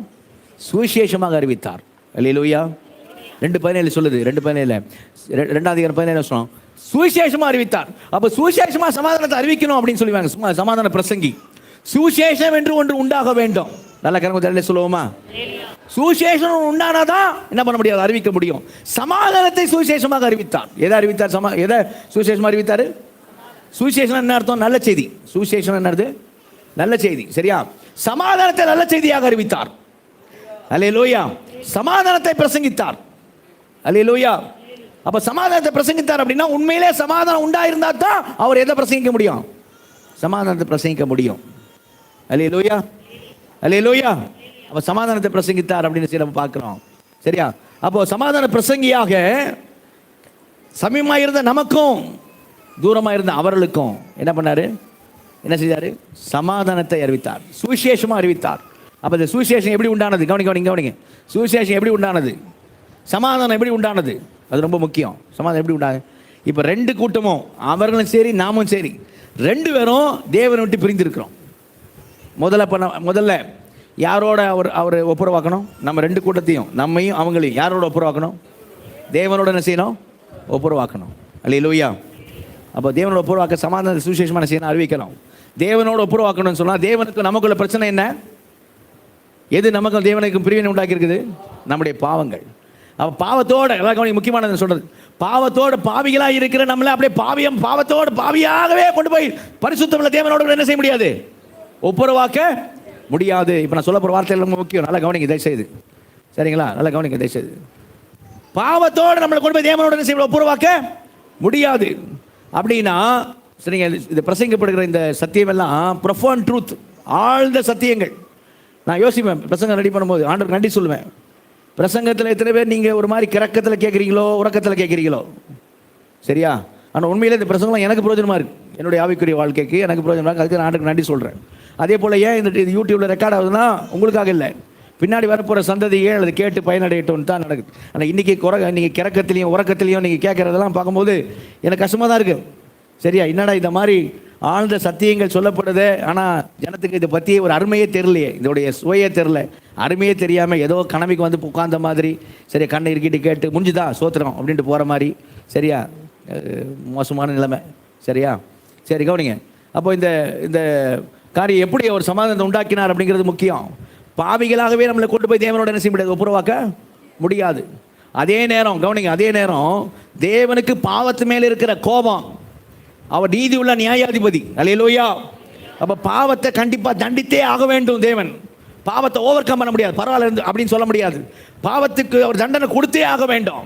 அப்போ பாவத்துக்கு தண்டனை கொடுக்கிற நீதி உள்ள நியாயாதிபதி திருப்தியா அந்த தண்டனை தரணும், அவரை சாட்டிஸ்ஃபை பண்ணணும். தேவ கோபம் அங்கே சாட்டிஸ்ஃபை ஆகணும். தேவ கோபம் திருப்தி ஆகணும். நீதி உள்ள நியாயாதிபதியுடைய ஆக்கினை கொடுக்கப்பட வேண்டும். நான் ஆக்கினை கொடுத்துட்டேன் அப்படின்னு அவர் திருப்தியாக வேண்டாம். அவர் திருப்தியாகிறது மட்டுமல்ல, பாவிகளாய் இருக்கிற நம்மை பாவத்தோடு கொண்டு போய் அவரோட ஒப்புரவாக்க முடியாது. நீதிமான்களாக்கி தான் நம்மளை கொண்டு போய் என்ன செய்ய முடியும்? அவரோட ஒப்புரவாக்கணும். இந்த சமாதான பிரசங்கி இதெல்லாம் அவர் என்ன செய்யணும்? அவர் செய்யணும். சரியா? அப்போ இதை செய்யறதுக்கு அல்ல கவனிங்க, என்ன பண்ண முடியாதுன்னு சொன்னால், நம்மளையும் நீங்களும் காலை வெள்ளாட்டு கடலாம் பலி செலுத்தி தேவனோட ஒப்புரவாகுங்கள் அப்படின்னு சொல்ல முடியாது. ஏன் சொல்ல முடியாது? எபிரேயர் 10ஆம் அதிகாரத்துக்கு வாங்க. எபிரேயர் 10ஆம் அதிகாரத்தில் 4ஆம் வசனம் வாசிங்க. எபிரேயர் 10:4. அல்லாமலும் காளை வெள்ளாட்டுக்கடா இவைகளுடைய இரத்தம் பாவங்களை நிவர்த்தி செய்ய மாட்டாது. காளை வெள்ளாட்டுக்கடா இவைகளுடைய இரத்தம் பாவங்களை என்ன செய்யாது? நிவர்த்தி செய்யாது. அதே அதிகாரத்தில் இன்னொரு வசனம் வாசிங்க. 11 வசனம் வாசிங்க. 11. அன்றியும் எந்த ஆசாரியனும் நாடோறும் ஆராதனை செய்கிறவனாயும் பாவங்களை ஒரு காலம் நிவர்த்தி செய்யக்கூடாத ஒரேவித பலிகளை அநேகந்தரம் செலுத்தி வருகிறவனாயும் நிற்பான். பாவங்களை ஒரு காலமும் என்ன செய்யாத? பைபிள் பார்த்து சொல்லுங்க. என்ன செய்யாத? நிவர்த்தி செய்யக்கூடாது. அப்ப நம்மளையும் கால விளையாட்டுக்கடா பலி செலுத்தி தேவனோடு நீ ஒப்புரவாகு அப்படின்னு சொல்லி அது ஒரு காலமும் என்ன செய்யாது? பாவத்தை நிவர்த்தி செய்யாது. ஏற்கனவே செய்த சொன்னது வட்டி கொடுக்குற மாதிரி, அசல் கொடுக்குற கடன் கொடுத்து அடைக்க முடியாது. வட்டி கொடுத்துட்டு இருக்க மாதிரி. ஆனால் கடன் அப்படியே இருக்கும். அது நிவர்த்தி செய்யாது ஒரு காலம். ஆனால் நீங்கள் முந்தின பக்கம் திருப்பினீங்க. எபிரேயர் 9:22 பார்த்தீங்கன்னா, நியாயப்பிரமாணத்தின்படி கொஞ்சம் குறை எல்லாம் இரத்தத்தினாலே சுத்திகரிக்கப்படும். எபிரேயர் 9:22. ரத்தம் சிந்துதல் இல்லாமல் மன்னிப்பு உண்டாகாது. அப்போ ரத்தம் சிந்தியாகப்பட வேண்டும். ஆனால் அந்த ரத்தம் காலை விளையாட்டுக்கடை ரத்தமாக இருந்தால் அது பாவத்தை நிவர்த்தி செய்ய மாட்டாது. நாள்தோறும் செலுத்தினா கூட ஒரு காலம் பாவத்தை நிவர்த்தி செய்ய முடியாது. அப்படின்னா ஒரே பலியினாலே அது நிவர்த்தியாக வேண்டும். அந்த ஒரே பலி பரிசுத்த ரத்தமாக இருக்க வேண்டும். அல்லேலூயா, அல்லேலூயா. இப்ப இந்த சமாதான பிரதிநிதியா மாத்திரம் வரல, சமாதான பலியாகவே வரார். அல்லேலூயா. தன்னையே பலியாக கொடுக்கும்படியாக. அல்லேலூயா. சமாதானத்தை பிரசங்கிக்கு முன்னாடி சமாதானத்தை உண்டாக்குறதா பிரசங்கம் பண்ண முடியும். அது எப்படி பிரசங்கம் பண்றான்னு சொன்னா, அவரே பலியாய் கொடுத்து, நான் சொன்ன தேவ கோபம், பாவத்தின் மேல் உள்ள தேவ கோபத்தை சாட்டிஸ்ஃபை பண்ணணும், திருப்திப்படுத்தணும். ஆக்கினை செலுத்தப்பட வேண்டும். அப்ப அந்த ஆக்கினை என்ன செய்யணும்? வரணும். அப்ப அந்த ஆக்கினை யார் பெற்றுக்கொள்றதுன்னு சொன்னா, நமக்காக அவர் அந்த ஆக்கினையை பெற்றுக்கொண்டார். அல்லேலூயா, அல்லேலூயா. கவனி, நான் சொன்னேன், நம்மளை பாவத்திலே பாவியாவே கொண்டு போய் என்ன செய்ய முடியாது? தேவனோட பரிசுத்த தேவனோட என்ன செய்ய முடியாது? ஒப்புரவாக்க முடியாது. அப்ப நம்ம நீதிமான்களாய் மாற்றி தான் என்ன செய்ய முடியும்? ஒப்புரவாக்க வேண்டும். நீதிமான்களாய் மாற்றணும்னு சொன்னா, நல்லா கவனிங்க, நீதிமான் அவர் என்ன செய்யணும்னா, இயேசு கிறிஸ்து என்ன செய்யணும் அப்படின்னு சொன்னா, நியாயப்பிரமாணத்தினுடைய நீதி எல்லாம், நியாயப்பிரமாணம் எதிர்பார்க்கிறதான நிபந்தனைகளை எல்லாம் தன்னுடைய நீதியான வாழ்க்கையினாலே அவைகளை பூர்த்தி செய்து, அவைகளை நிறைவேற்றி, என் வார்த்தைகளை கவனிங்க, அவைகளை நிறைவேற்றி தான் வாழ்ந்த நீதியான வாழ்க்கை 33 வருஷம் இந்த பூமியிலே தான் வாழ்ந்த பாவமில்லாத அந்த நீதியான வாழ்க்கை, அதனால் உண்டான நீதியை எடுத்து, கவனிங்க, நல்லா கவனிங்க ப்ளீஸ், எல்லாம் கவனிங்க. அந்த நீதி 33 வருஷம் நீதியான வாழ்க்கை, பாவமில்லாத வாழ்க்கையை வாழ்ந்தாரு. அந்த 33 வருஷம் நீதியான வாழ்க்கையை உண்டான நீதியை எடுத்து அதை நமக்கு தந்து நம்ம மேல் இருந்த பாவத்தை அவர் மேல் போட்டுக் கொண்டார். அந்த சமாதான கர்த்தர் இயேசு கிறிஸ்து. அல்லேலூயா, அல்லேலூயா. அந்த நம்ம மேல இருந்த பாவத்தை அவர் மேல போட்டுக்கொண்டேன். 33 வருஷம் பாவம் இல்லாமல் வாழ்ந்த அந்த வாழ்க்கையினால் உண்டான நீதியை நம்மேல் வைத்து, நம்மேல் இருந்த அக்கிரமத்தையும் பாவத்தையும் அவர் மேல் போட்டுக்கொண்டேன். எக்ஸ்சேஞ்ச். அந்த 33 வருஷம் வாழ்க்கையினால் உண்டான நீதி மாத்திரம் இல்லைங்க, அது மட்டும் இல்லை, மரணம் பரியந்தம் மரிக்கும்படியாக பிதாவுக்கு கீழ்ப்படிந்தார்கள். அந்த மரிக்க வேண்டும் என்றாலும் பிதாவுக்கு நான் மரிக்கிறேன்னு சொல்லி பிதாவுக்கு கீழ்ப்படிந்தார்ல, அந்த கீழ்ப்படிதலினால் உண்டான நீதி. அல்லேலூயா. ஏன்னா எப்படி அநீதி வந்து உலகத்துக்குள்ள? பாவத்தினால, கீழ்ப்படியாமையினால வந்தது. முந்தின ஆதாம் கீழ்ப்படியாமல் போனதுனால பாவம் வந்தது. பிந்தின ஆதாம் பிதாவுக்கு மரண பரியந்தமும் முடிவு பரியந்தமும் கீழ்ப்படிந்தவராகி தன்னையே ஒப்பு கொடுத்தபடியினாலே அந்த கீழ்ப்படிதலால் உண்டானதே ஒரு நீதி. அந்த நீதி எடுத்து நம்மேல் வைத்து, அல்லேலூயா, நீங்கள் ரோமர் 5ஆம் அதிகாரம் நான் சொன்ன வசனம்லாம் வச்சுக்கிட்டு ரோமர் 5ஆம் அதிகாரத்துக்கு வாங்க. ரோமர் 5ஆம் அதிகாரத்தை எப்படி போட்டிருப்பாருங்க? ரோமர் 5ஆம் அதிகாரத்தில் 19ஆம் வசனத்தை வாசிங்க. அன்றியும் ஒரே மனுஷனுடைய கீழ்ப்படியாமையினாலே. யார் அந்த மனுஷன்? ஆதாம். வாசிங்க. ஒரே மனுஷனுடைய கீழ்ப்படியாமையினாலே அநேகர் பாவிகள் ஆக்கப்பட்டது போல ஒருவருடைய கீழ்ப்படிதனாலே அநேகர் நீதிமான்கள் ஆக்கப்படுவார்கள். யார் அந்த ஒருவர்? இயேசு கிறிஸ்து. இயேசுடைய கீழ்ப்படிதனால அநேகர் நீதிமான்கள் ஆக்கப்படுவார்கள். அல்லேலூயா, அல்லேலூயா. அந்த நீதி கவனி. இப்போ எக்ஸ்சேஞ்ச் நடக்குது. எக்ஸ்சேஞ்ச், சரிங்களா? ப்ரொபிசியேஷன் அப்படின்ற ஒரு வார்த்தை உண்டு. ப்ரொபிசியேஷன் ஆங்கிலத்தில், சரிங்களா? ப்ரொபிசியேஷன் அப்படின்னா சாந்தப்படுத்துதல் அப்படின்னு அர்த்தம். சாந்தப்படுத்துதல் அப்படின்னா தேவனை சாந்தப்படுத்துகிறார். தேவ கோபம் ஆறுது, சரியா? எப்படி அப்படின்னா பாவத்துக்கு வரக்கூடிய ஆக்கினையை, அந்த பாவங்களை எல்லாம், என் பிள்ளைகள் மேலே இருக்க பாவங்களை எல்லாம் நான் எடுத்துக்கிறேன். என் மேலே இருக்க நீதி யாருக்கு தந்துடுறேன்? என் பிள்ளைகளுக்கு கொடுத்துட்றேன். எக்ஸ்சேஞ்ச். இந்த எக்ஸ்சேஞ்ச் எங்கே நடந்தது தெரியுமா? அட் த கிராஸ், சிலுவையில்.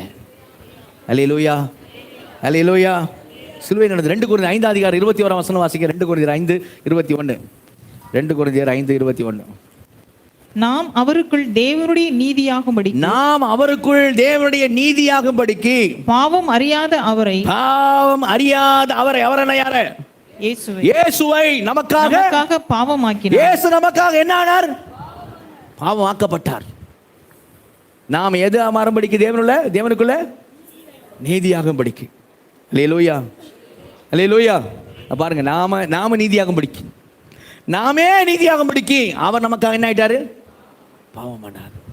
ரோமர் 8ஆம் அதிகாரத்துக்கு வாங்க. ரோமர் 8ஆம் அதிகாரத்தில்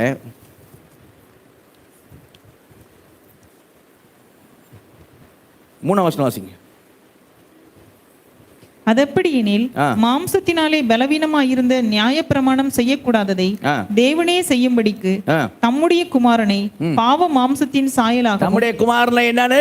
பாவ மாம்சத்தின் சாயலாகவும் பாவத்தை போக்கும் பலியாகவும், பாவ மாம்சத்தின் சாயலாகவும் பாவத்தை போக்கும் பலியாகவும் அனுப்பி, அடுத்த வார்த்தை ரொம்ப முக்கியம், அனுப்பி மாம்சத்திலே இயேசு வந்தாரே. இயேசு வெளிப்பட்டார் ஒரு மாம்சத்திலே. அந்த மாம்சத்திலே, இயேசுவினுடைய மாம்சத்திலே, தேவகுமாரன் தேவனுடைய மாம்சத்திலே, தேவன் மாம்சத்தில் வெளிப்பட்டாரே. அந்த மாம்சத்திலே எதை? பாவத்தை ஆக்கினைக்குள்ளாக, தண்டனைக்குள்ளாக, ஆக்கினைக்குள்ளாக தேவன் தீர்த்தார். அல்லேலூயா. நிமிர்ந்து பாருங்க. நம்ம மேல வர வேண்டிய அந்த தண்டனை, ஆக்கினை, தேவ கோபம் முழுவதுமாய், தேவ கோபம் அப்படியே பாவத்தை குறித்து, தேவ கோபம் அப்படியே முழுவதுமா நம்மளை கடந்து எங்க போச்சுன்னு சொன்னா, அந்த ஒரு மாம்சம் வெளிப்பட்டது. இயேசு கிறிஸ்து வெளிப்பட்டிருந்தாரே மாம்சத்திலே. அந்த மாம்சத்தின் மேலே, அந்த சரீரத்தின் மேலே, அந்த உடலின் மேலே எல்லா ஆக்கினையும் போனது. தேவ ஆக்கினை எல்லாம் அங்க மேல போனது. ஏன்னா நம்ம பாவம் எல்லாம் அந்த மாம்சத்தின் மேலே இருந்ததுனால. அல்லேலூயா, அல்லேலூயா. எவ்வளோ பெரிய எக்ஸ்சேஞ்ச், எவ்வளோ பெரிய எக்ஸ்சேஞ்ச். 33 வருஷம் பொல்லாத இந்த பிரபஞ்சத்துக்குள்ளே பிரவேசித்து, ஆனால் பாவம் இல்லாதவராய், உங்களில் யார் என்னை குற்றப்படுத்தக்கூடும், உங்களுக்கு யார் என்னிடத்தில் பாவம் உண்டு என்று சொல்லக்கூடும் சொன்னவரா? இந்த உலகத்தில் அதிபதி வருகிறான், அவனுக்கு என்னிடத்தில் ஒன்றுமில்லைன்னு சொன்னவரா? அப்படி வாழ்ந்த அந்த ஜீவியம், அதனால் உண்டான நீதி, கீழ்ப்படியால் உண்டான நீதி, அதெல்லாம் நம்ம மேலே வச்சு. சரியா? இதெல்லாம் எதுக்காக? நமக்கு என்ன உண்டாகணும்ட்டு? நமக்கு என்ன உண்டாகணும்? சமாதானம் உண்டாகும் தேவனோட. அல்லேலூயா. அதான் ஏசாயா எழுதுகிறார் தீர்க்கதரிசனமா. ஏசாயா 53ஆம் அதிகாரத்தில் என்ன எழுதினார்? ஏசாயா தீர்க்கதரிசன புத்தகத்தில் ஏசாயா 53ஆம் அதிகாரத்தில் அவர் சொல்கிற வார்த்தை என்ன பாருங்க. 4ஆம் வசனம் 5ஆம் வசனம். மெய்யாகவே அவர் நம்முடைய பாடுகளை ஏற்றுக்கொண்டு நம்முடைய துக்கங்களை சுமந்தார். அவர் ஏற்றுக்கொண்டு அவர் சுமந்தார். நாமோ அவர் தேவனால் அடிபட்டு வாதிக்கப்பட்டு சிறுமைப்பட்டவர் என்று எண்ணினோம். நம்முடைய மீறுதல்களின் நிமித்தம் அவர் காயப்பட்டு, நம்முடைய அக்கிரமங்களின் நிமித்தம் அவர் நொறுக்கப்பட்டார். நமக்கு சமாதானத்தை உண்டு பண்ணும் ஆக்கினை அவர் மேல் வந்தது. அவருடைய தழும்புகளால் குணமாகும். நமக்கு சமாதானத்தை உண்டு பண்ணும் ஆக்கினை, தண்டனை நமக்கு சமாதானத்தை தரும். ஆனா அந்த தண்டனை யார் மேல் வந்தது? அவர் மேல் வந்தது. அல்லேலூயா, அல்லேலூயா. அதனால தான் இன்றைக்கி நாம் பிழைச்சிருக்கிறோம், நம்ம ரட்சிக்கப்பட்டிருக்கோம், பரலோகம் போன்ற நிச்சயத்தோடையெல்லாம் இருக்கிறோம். ஏன்னா நம்ம கிடைச்சிருக்கிறது நம்ம நீதி இல்லை, நம்ம நீதியினால யாரும் போக போகிறது கிடையாது. நம்ம நீதி இல்லை, நம்ம நீதியெல்லாம் அழுக்கான கந்த. இயேசுடைய நீதி நம்ம மேல இருக்கிறபடினால. அல்லேலூயா. அதான் பவுல் சொல்றாரு பிலிப்பியர் 3ஆம் அதிகாரம், பிலிப்பியர் 3ஆம் அதிகாரத்தில் வாசிங்க, 3ஆம் அதிகாரத்தில் 10ஆம் வசனம் நினைக்க வாசிங்க. இப்படி நான் அவரையும் அவருடைய உயிர்த்தெழுதலின் வல்லமையையும் அவருடைய பாடுகளின் ஐக்கியத்தையும் அறிகிறதற்கும் அவருடைய மரணத்திற்கொப்பான மரணத்திற்கும் 9ஆம் வசனம் பிலிப்பியர் 3:9 நான் கிறிஸ்துவை ஆதாயப்படுத்திக் கொள்ளும்படிக்கும் நியாய பிரமாணத்தினால் வருகிற சுய நீதியை உடையவனாயிராமல், நியாய பிரமாணத்தினால் வருகிற சுய நீதியை உடையவனாயிராமல் கிறிஸ்துவை பற்றி விசுவாசத்தினால் வருகிறதும் விசுவாசம் மூலமாய் தேவனால் உண்டாயிருக்கிறதுமான நீதியை உடையவனாய் இருந்து. நல்ல கரங்க சொல்லுவோமா? என்னுடைய கிரியினால் உண்டாயிருக்கிற நீதி அல்ல, தேவனால் உண்டாயிருக்கிற நீதியை உடையவனாய் இருந்து. அல்லேலூயா.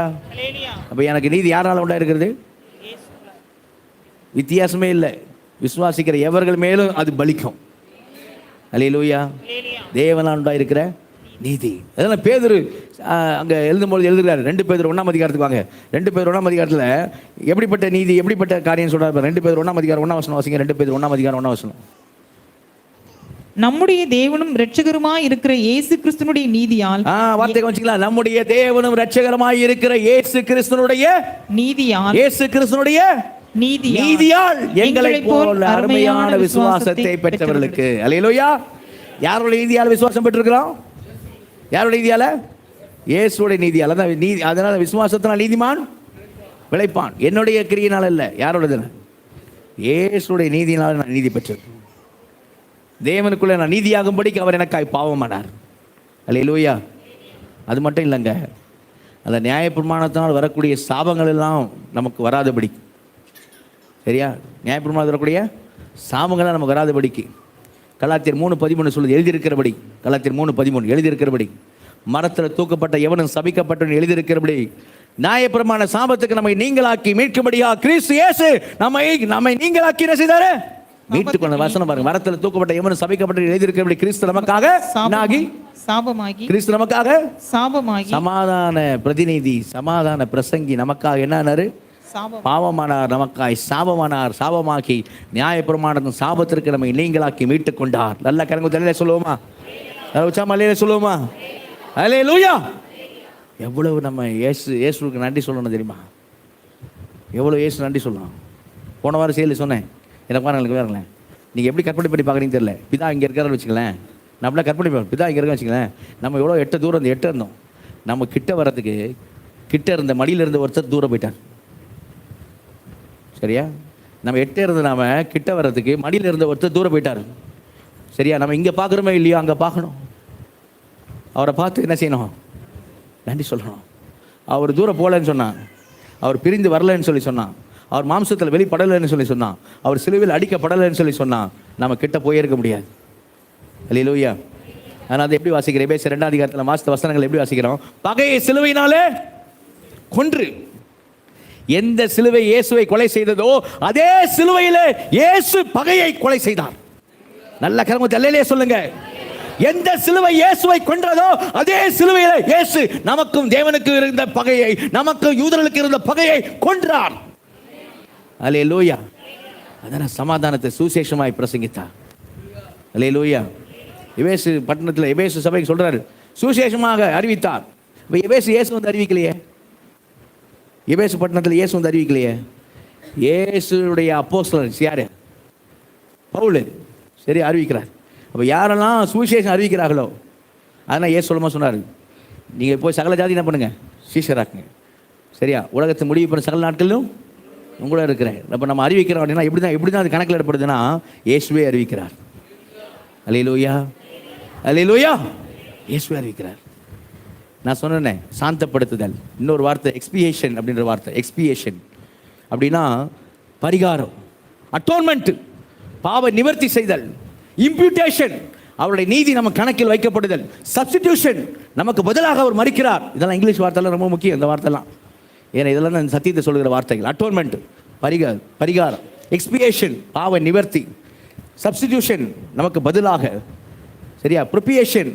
ப்ரொபிசியேஷன் சாந்தப்படுத்துதல், இம்ப்யூட்டேஷன் அவருடைய நீதி நமக்காய் நம்ம கணக்கில் வைக்கப்படுதல். ஜஸ்டிஃபைட், நம்ம கணக்கில் நீதி வைக்கப்படுது. நம்ம பாவம் அங்கே போயிடுச்சு, நீதி நம்மகிட்ட வந்துச்சு. கிராஸில் மாறிடுச்சு. நல்ல கருமத்தில் சொல்லுவோமா? அல்லேலூயா.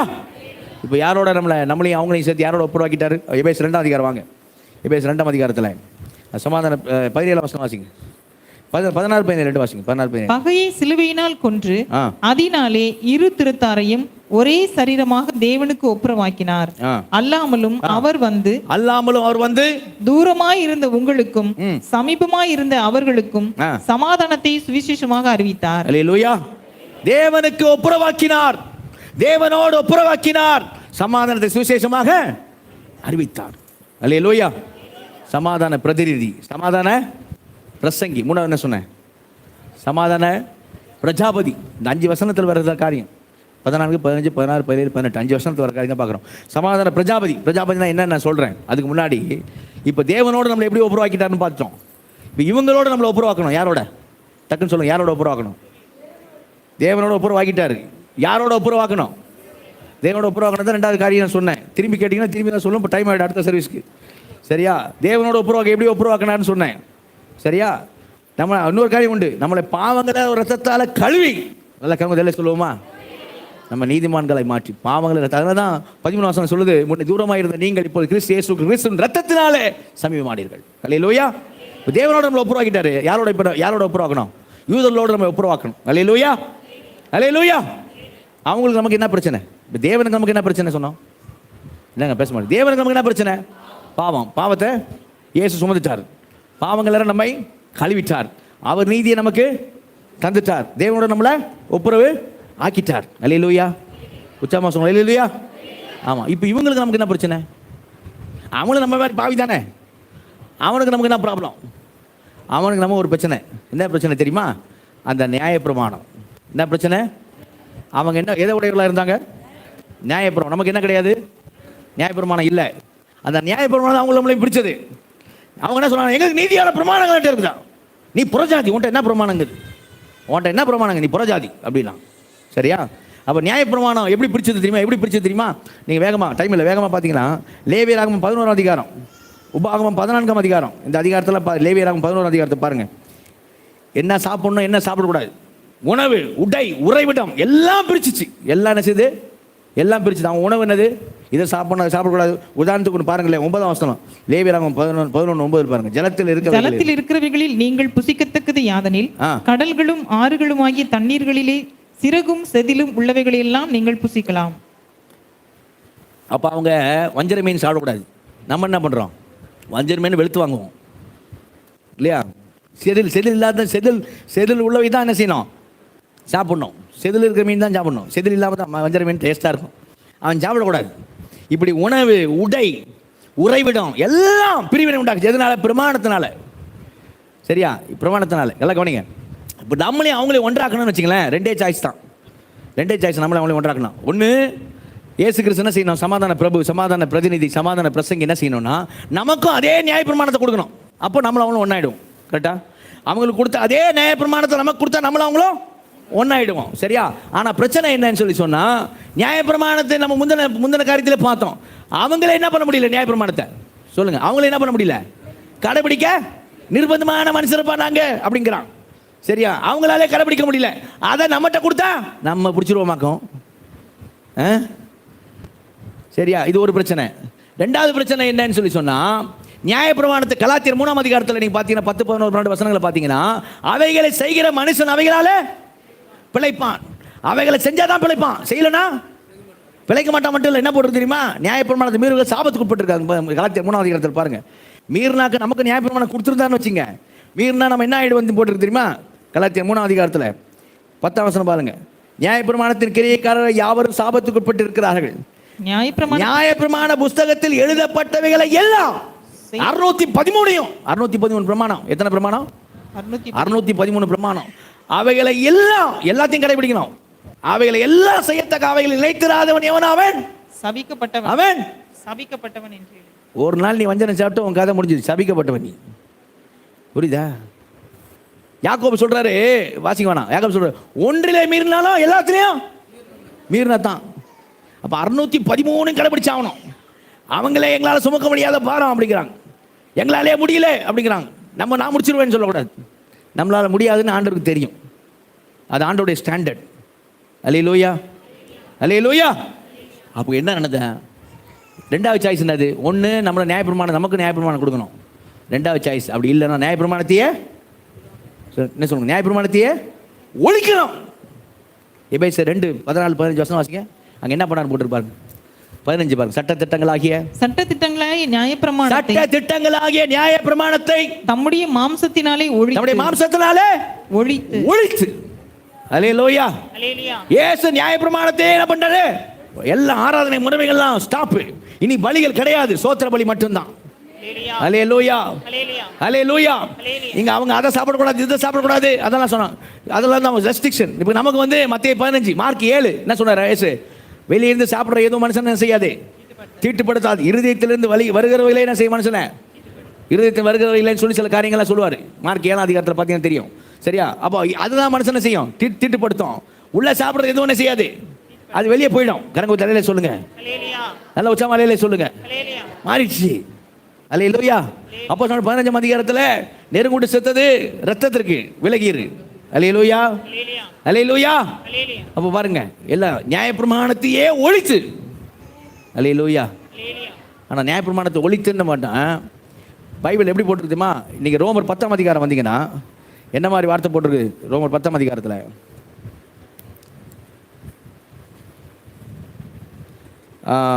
4 வசனம் வாசிங்க. 4 வசனம். விசுவாசிக்கிற எவனுக்கும் நீதி உண்டாகும்படியாக கிறிஸ்து நியாயப்பிரமாணத்தின் முடிவாய் இருக்கிறார். கிறிஸ்து நியாயப்பிரமாணத்தின் முடிவாக இருக்கிறார். அல்லேலூயா. கவனிங்க, இந்த முடிவு என்ன வார்த்தை உபயோகப்படுத்தப்படும்? டெலோசன் போட்டிருக்கு. டெலோசன் அர்த்தமா டெர்மினேட்டட், முடிச்சிட்டார். இதுக்கப்புறம் நியாயப்பிரமாணம் கிடையாது. அல்லேலூயா. அது எப்படிப்பட்ட வார்த்தைனா பேதுரு 1:4-7 நினைக்கிறேன். எல்லாவற்றுக்கும் முடிவு சமயமாற்று. அந்த முடிவு சரியா? 1:15 அதிகாரத்தில் இதற்கு பின்பு முடிவு உண்டாகும் அப்படின்னு போட்டிருக்க. அந்த முடிவு டெலோஸ், அந்த முடிவு. அவருடைய ராஜ்யத்துக்கு முடிவிடாது அப்படின்னு லூக்கால 2 அதிகாரத்தில் சொல்லப்படுது. அந்த முடிவு டெலோஸ் அப்படின்னா முடிச்சிட்டாரு, அதாவது டெர்மினேட்டட், இனிமே கிடையாது. நல்ல கரங்க தெரியல சொல்லுவோமா? நல்ல உச்சமாலையே சொல்லுவோமா? 613 பிரமாணங்கள் யாருக்கு கிடையாது? கிறிஸ்தவர்களுக்கு கிடையாது. எல்லாத்தையும் முடிச்சிட்டாரு. ஆனா இயேசு சொன்னாரு மத்திய 5 அதிகாரத்தில் 17-12 வசனங்கள் என்ன சொன்னாரு? நியாயப்பிரமாணத்தை நிறைவேற்றவே நானு நியாயப்பிரமாணத்தை நிறைவேற்றவே வந்தேன்னு சொன்னார்ல. அப்போ ஒழிச்சிட்டாரு, நிறைவேற்ற வந்தேன்னு சொன்னாரு. அப்படின்னா எப்படி நிறைவேற்றுறாரு? அப்படின்னா நம்ம எப்படி நிறைவேற்றுறாரு? ரோமர் 13 அதிகாரம் திருப்புங்க. ரோமர் 13 அதிகாரத்தில் 10 வசனம் பாருங்க. ரோமர் 13 அதிகாரத்தில் 10 வசனம் சொல்லுது, அன்பானது பிறனுக்கு பொல்லாங்கு செய்யாது, ஆதலால் அன்பு நியாயப்பிரமாணத்தின் நிறைவேறுதல். அன்பு எதுங்க? பேசுங்க. எதுங்க? அன்புங்க. அன்பு தான் நியாயப்பிரமாணத்தோட நிறைவேறுதல்.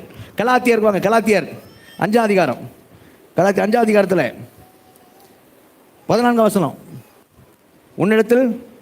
உன்னிடத்தில் நீ அன்பு கூறுவது போல பிறனிடத்திலும் அன்பு கூறுவாயாக என்கிற இந்த ஒரே வார்த்தையிலே நியாயப்பிரமாணம் முழுவதும் நிறைவேறும். நியாயப்பிரமாணம் முழுவதும் எதுல நிறைவேறுது? அன்புல. கொஞ்சம் கவனிங்க. என்ன ஏசு எப்படி நியாயப்பிரமாணத்தை சட்டத்திட்டங்கள் ஆகிய நியாயப்பிரமாணத்தை மாம்சத்தினால் ஒழிச்சுன்னு வாசிக்கிறோம்.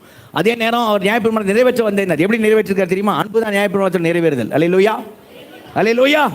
எப்படி நிறைவேற்றிருக்கிறார் அப்படி சொல்லி எப்படி நிறைவேற்றிருக்கிறார்? எப்படின்னா தேவனிடத்திலே அன்பு. 2 கற்பனை தான் கொடுத்துருக்கிறார். அல்லேலூயா.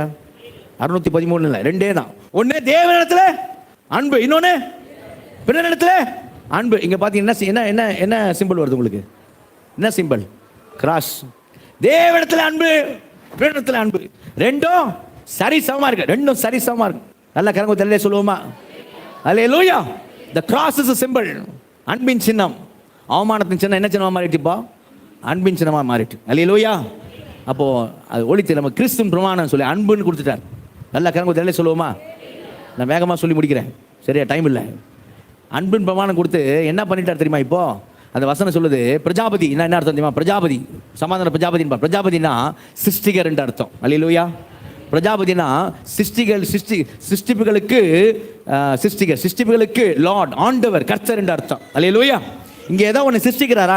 அங்கே ஏதோ ஒன்று சிருஷ்டிக்கிறாரா பாருங்க. நீங்களே எபேசியர் 2 அதிகாரத்தில் 16 வசனம் வாசிங்க. 16. பகையை சிலுவையினாலே கொன்று அதனாலே இரு திறத்தாரையும். முந்தின வசனம் வாசிங்க. 15 வாசிங்க. சட்டதிட்டங்களாகிய நியாயப்பிரமாணத்தை சட்டதிட்டங்களாகிய நியாயப்பிரமாணத்தை தம்முடைய மாம்சத்தினாலே மாம்சத்தினாலே ஒழித்து இரு திறத்தாரையும் தமக்குள்ளாக ஒரே புதிய மனுஷனாக சிருஷ்டித்து நல்ல கரங்க சொல்லுவோமா? இப்படி சமாதானம் பண்ணி எப்படி சிருஷ்டித்தார்னா ரெண்டு பேரையும் ஒரே புதிய மனுஷனாக. அல்லேலூயா, அல்லேலூயா. இது என்ன மாதிரி வார்த்தை உபயோகப்படுத்தப்பட்டிருக்கு தெரியுமா? என்ன மாதிரி வார்த்தை சொல்லுமா? நியூ, புத்தம் புதிய. அதாவது கவனிங்க, இதுவரையில் இல்லாத குவாலிட்டியில், இதுவரைக்கும் இல்லாத நிறைய பென்சில் உலகத்தில் இருக்குது. ஆனால் இப்போ ஒரு பென்சில் நாங்கள் வெளியிட்டு இருக்கிறோம், இந்த குவாலிட்டிக்கு ஈக்குவலாக எந்த பென்சிலும் இல்லை அப்படின்னு. ஏற்கனவே நிறைய பென்சில் இருக்குது, அதே மாதிரி தான் நாங்கள் வெளியிட்டு இருக்கிறோம். அப்படி இல்லை, நான் சொல்ல புரியுதா? இப்போ நம்ம சில பொருள் வாங்கும்போது எக்ஸ்பைரி டேட் பார்ப்போம். எப்போ அவன் கடைக்காரர் சொல்லுவார், இப்போ வந்ததுங்க ஃப்ரெஷ்ஷுங்க, சரியா? போன வாரம் அதே பொருள் தான் வந்திருக்கும், அதே பொருள் திரும்ப நினைப்பாங்க, ப்ரொடியூஸ் பண்ணி அமைச்சிக்கிட்டு இருப்பாங்க. ஆனால் இப்போ வந்து புதுசுன்னு சொல்லப்படும். ஏன்னா ஏன் புதுசு? இப்போ வந்துச்சு, அதனால அந்த அர்த்தத்தில் இல்லை. இது புதுசுன்ற அர்த்தம், அந்த அர்த்தம் இல்லை. இப்போ வந்துச்சு, அந்த அர்த்தத்தில் சொல்லப்படலைங்க. இது புத்தம் புதுசு. நல்ல கரங்குதலே சொல்லுவோமா? இதுக்கு முன்னாடி இது மாதிரி குவாலிட்டியே கிடையவே கிடையாது. அப்படிப்பட்ட குவாலிட்டி உடையதான புதுசு. அல்லேலூயா. அது என்ன புதுசு? ஒரே புதிய மனுஷனாக இரு திறத்தாரையும் ஒரே புதிய மனுஷனாக சிருஷ்டித்தார். எப்படிப்பட்ட மனுஷனாக சிருஷ்டித்தார் தெரியுமா? நீங்க ரோமர்ல வாங்க, ரோமர் 10ஆம் அதிகாரத்துக்கு வாங்க. ரோமர் 10ஆம் அதிகாரத்தில், ரோமர் 10ஆம் அதிகாரம் 12ஆம் வசனம் வாசிங்க. 12ஆம் வசனம். ரோமர் 10. யூதன் என்றும் கிரேக்கன் என்றும் வித்தியாசமே இல்லை, எல்லாருக்கும் கர்த்தரானவர் தம்மை தொழுது கொள்ளுகிற யாவருக்கும் ஐஸ்வர்ய சம்பனராய் இருக்கிறார். அல்லேலூயா. யூதன் என்றும் கிரேக்கன் என்றும் என்ன இல்லை? வித்தியாசமே கிடையாது. அல்லேலூயா. ஆமா, நீங்க கலாத்தியர் 3ஆம் அதிகாரத்துக்கு வாங்க. கலாத்தியர் 3ஆம் அதிகாரம் ஞானஸ்நானம் எடுத்துட்டீங்கன்னா என்னன்னு பாருங்க. 28ஆம் வசனம் வாசிங்க. யூதன் என்றும் கிரேக்கன் என்றும் இல்லை, அடிமை என்றும் சுயாதீனம் என்றும் இல்லை, ஆண் என்றும் பெண் என்றும் இல்லை, நீங்கள் எல்லாரும் கிறிஸ்து இயேசுவுக்குள் எப்படி இருக்கிறீர்கள்? ஒன்றாய் இருக்கிறீர்கள். அல்ல கரங்க சொல்லுவோமா? அல்லேலூயா. அப்ப எப்படி சொல்லப்பட்டிருக்குது? யூதன் என்ற கிரேக்கன் கிடையாது, அடிமை சுயாதீனம் கிடையாது, ஆண் என்று பெண் கிடையாது. அப்படிப்பட்ட புதிய மனுஷனாக கர்த்தர் நம்மை சிருஷ்டித்திருக்கிறார். அல்லேலூயா. அப்படின்னு கொஞ்சம் நிமிர்ந்து பாருங்க. அப்படின்னு சொல்றாரு, எந்த வித்தியாசம் கிடையாது, நம்ம எல்லாரும் கிறிஸ்துவுக்குள் ஒன்றா இருக்கிறோம். அல்லேலூயா. இந்த வித்தியாசமே இல்லைன்னு சொல்லி சொன்னா கவுண்டர், முதலியார், செட்டியார், நாடார் அதெல்லாம் உண்டா? அவர் பண்ணதே கிடையாமாக்கிட்டார். அவர் செஞ்சதையே அவர் இனிமே கிடையாது அப்படின்னு சொல்லிட்டானா மனுஷன் உண்டாக்கலாம் நீ எந்த மூளைக்கு? அல்லேலூயா. அவரே நம்மளே செய்றார், எல்லாரையும் ஒன்றாக்கிட்டார். அல்லேலூயா. ஆமா, அவரையும் உண்டாக்கி புதிய மனுஷனாக சிருஷ்டித்தார். இப்போ இயேசுவோட சீசர்லாம் நாம இருக்கணும். அதெல்லாம் கொஞ்சம் நல்ல சொல்லுவோமா? ஆமா, நான் சில நேரம் எனக்கு கொஞ்சம் வருத்தமாகவே இருக்கும். நான் ஆண்டவரே இவ்வளோ சத்தியம் கேட்டோம், சிலர் வந்து பரிசேயரில் இருக்கிறாங்களே, மோசேயின் சீசரில் இருக்கிறாங்களே ஆண்டவரே அப்படின்னு நான் ஆண்டவரை சொல்லுவேன். என்ன பார்க்குறேன் நான் அப்படி. சரியா? நம்ம பரிசை ஆவி உடையலாம் இருக்கிறோமா இல்லையான்னு எப்படி தெரியும்? சிம்பிளாக சொல்கிறேன் உங்களுக்கு. நீங்கள் பரிசேயராக இல்லையான்னு எப்படி தெரியும் உங்களுக்கு? சிம்பிளாக சொல்லித்தரேன். நீங்கள் உங்களை நீங்கள் ஆத்ம சோதனை பண்ணி பார்த்துக்கிடுங்க. பரிசேயன் இல்லையா? மோசேயின் சீசன், இயேசுவின் சீசன் கிடையாது. இயேசுவின் சீசன் அன்பானவன். அன்பின் பிரமாணம் தான் இயேசுனுடைய பிரமாணம். நல்ல கரும்பு தலையில சொல்லுவோமா? அதாவது உச்சாமலையிலே சொல்லுவோமா? அப்படி நான் பரிசேயனா, நான் பரிசை ஆவி இருக்கிறேன் இல்லையா எப்படி தெரியும்? சிம்பிளாக சொல்லிடுறேன். எப்படி தெரியும் அப்படின்னா, நான் எதில் சரியாக இருக்கிறனோ அதில் மற்றவங்க நான் குற்றம் பிடிப்பேன். அவ்வளோதான். இதனை செய்கிற ஆளாக இருந்தீங்கன்னா நீங்கள் யாராக தான் இருக்கீங்க? இது செய்கிற ஆளாக தான் யாராக தான் இருக்கீங்க? சொல்லுங்கள். ஞாயிற்றுக்கிழமை கரெக்டாக வந்துடணும், சர்வீஸுக்கு கண்டிப்பாக வரணும். ஞாயிற்றுக்கிழமை சர்வீஸுக்கு வராமல் ஆகிடுது சிலருக்கு. அப்படியா கூட வரணும் கண்டிப்பாக. அப்படி வராமல் ஆகிடுது சிலருக்கு. ரெகுலராக வர நீ, அதனால் அது வராத ஆளை நீ குற்றப்படுத்துவாயானா நீ யார் தான்? என்ன ஆவி தான் உடையவனா இருக்கிறாய்? நீ தினமும் அதிகாலை ஜெபம் பண்ணுவேன், பைபிள் வாசிப்பேன், சரியா? தினமும் ரெகுலராக ஒருத்தன் செய்யாமல் இருப்பான்னு வச்சுக்கிடுங்க. எல்லாம் செய்யணும் கண்டிப்பாக. ஆனால் நீ செய்கிறங்கிறதுக்காக அதை வச்சு ஒருத்தனை நீ குற்றப்படுத்துவேன்னு வச்சுக்கேன், நான் இதில் கரெக்டாக இருக்கேன், அவன் அப்படி இல்லை அப்படின்னு சொல்லி வச்சுக்கேன், உனக்கு என்ன ஆவி செயல்படுது? வரிசை கிறிஸ்துவின் பிரமாணம் கிடையாது. கிறிஸ்துவின் பிரமாணம் கிடையாது. என் டைம் இல்லைனா நிறைய சொல்லுவேன். என்கிட்ட ஒருத்தர் பகிர்ந்துக்கிட்டார் நம்ம சபையில். ஆனால் சொன்னார், அவர் ரட்சிக்கப்பட்டதுக்கு முன்னாடி அவர் மனைவி ரட்சிக்கப்பட்டிருந்தான். மனைவி செஞ்ச ஒரு தப்பு, அதுக்கு அவர் உடந்தி ஆகிட்டார் தெரியாமல், சரியா? ஆனால் அதனாலே, அந்த தவறுனாலே கர்த்தருக்குள் வைராக்கியம் பாராட்டுக்கிறவங்க என்ன பண்ணாங்க? அவங்கள ஒதுக்கி தள்ளாங்க. சரி, அவர் அதை ஏற்றுக்கிட்டார். சரி, ஓகே. ஆனால் இப்போது அவர் ஆண்டவரை ஏற்றுக்கொண்டு ஆண்டவர் அன்பினால் இழுக்கப்பட்டு ஆண்டு இயேசு கிறிஸ்து ரட்சகராக ஏற்றுக்கொண்டு ரட்சிக்கப்பட்டார். இப்போ ரட்சிக்கப்பட்டார். ரட்சிப்பு கர்த்தருடையது. ரட்சிக்கப்பட்ட அவர் வந்து என்கிட்ட வந்து கேட்டார். என்ன கேட்டார் தெரியுமா?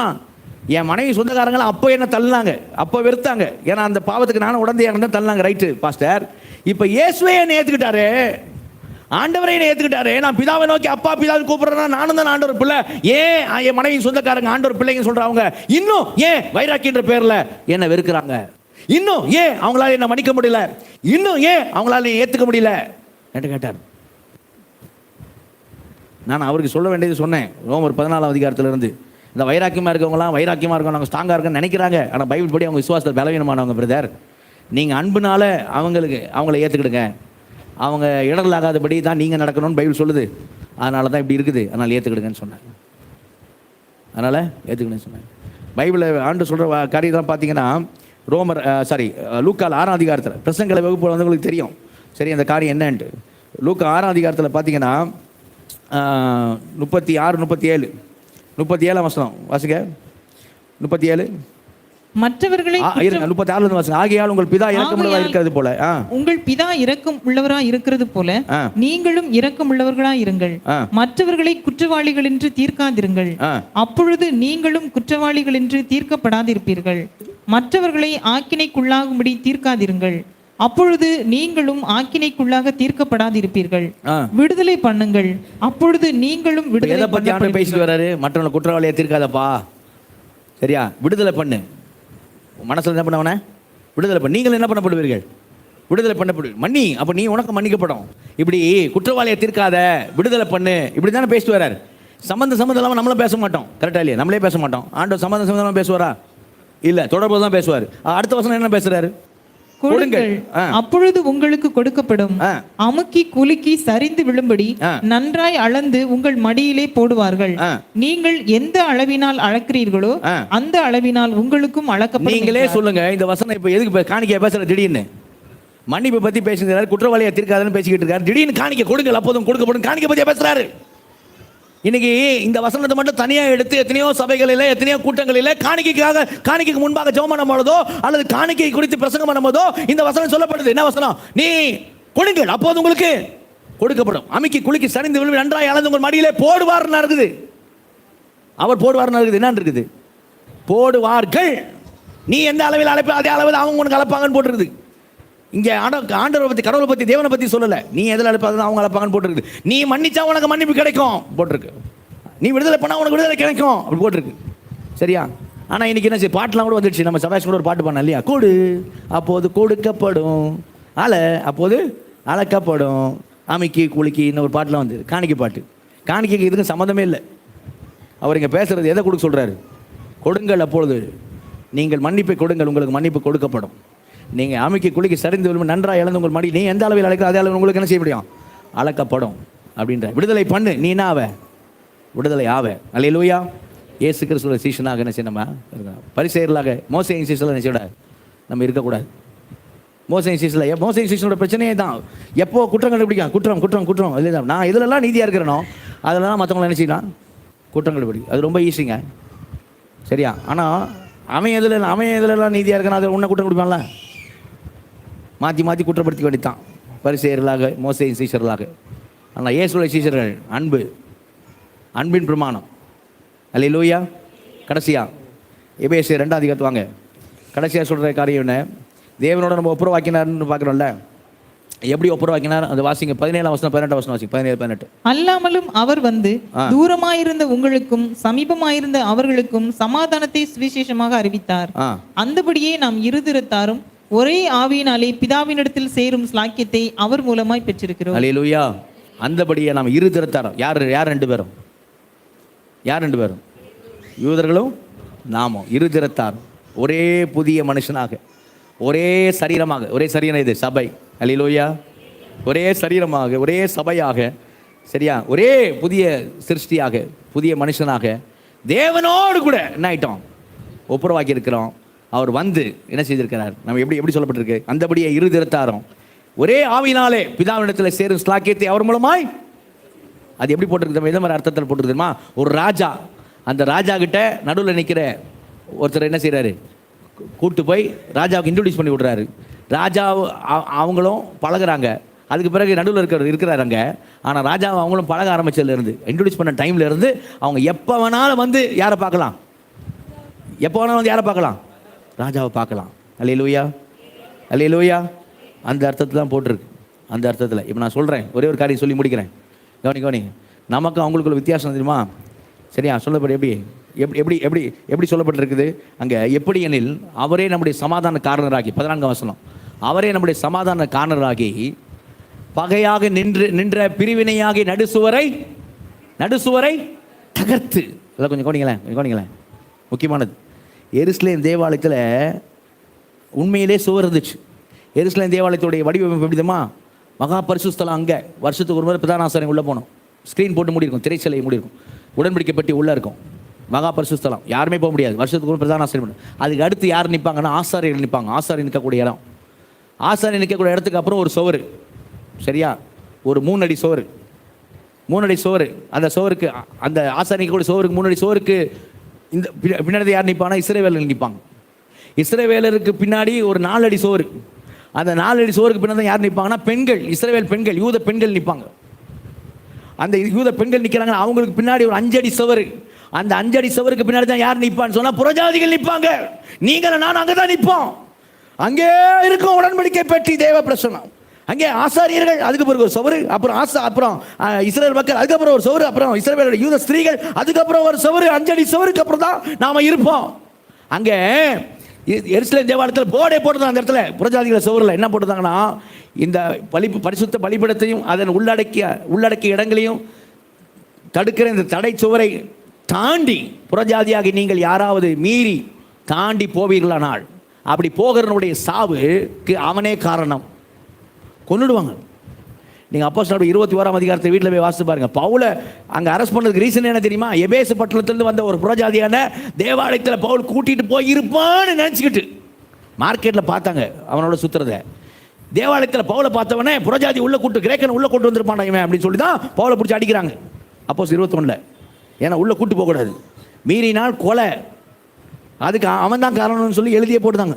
இது எழுதி போட்ட இந்த போர்டு 1871ஆம் ஆண்டு ஒரு அகழ்வாராய்ச்சியினுடைய புதைப்பொருள் ஆராய்ச்சி இதில் கிடச்சிச்சு.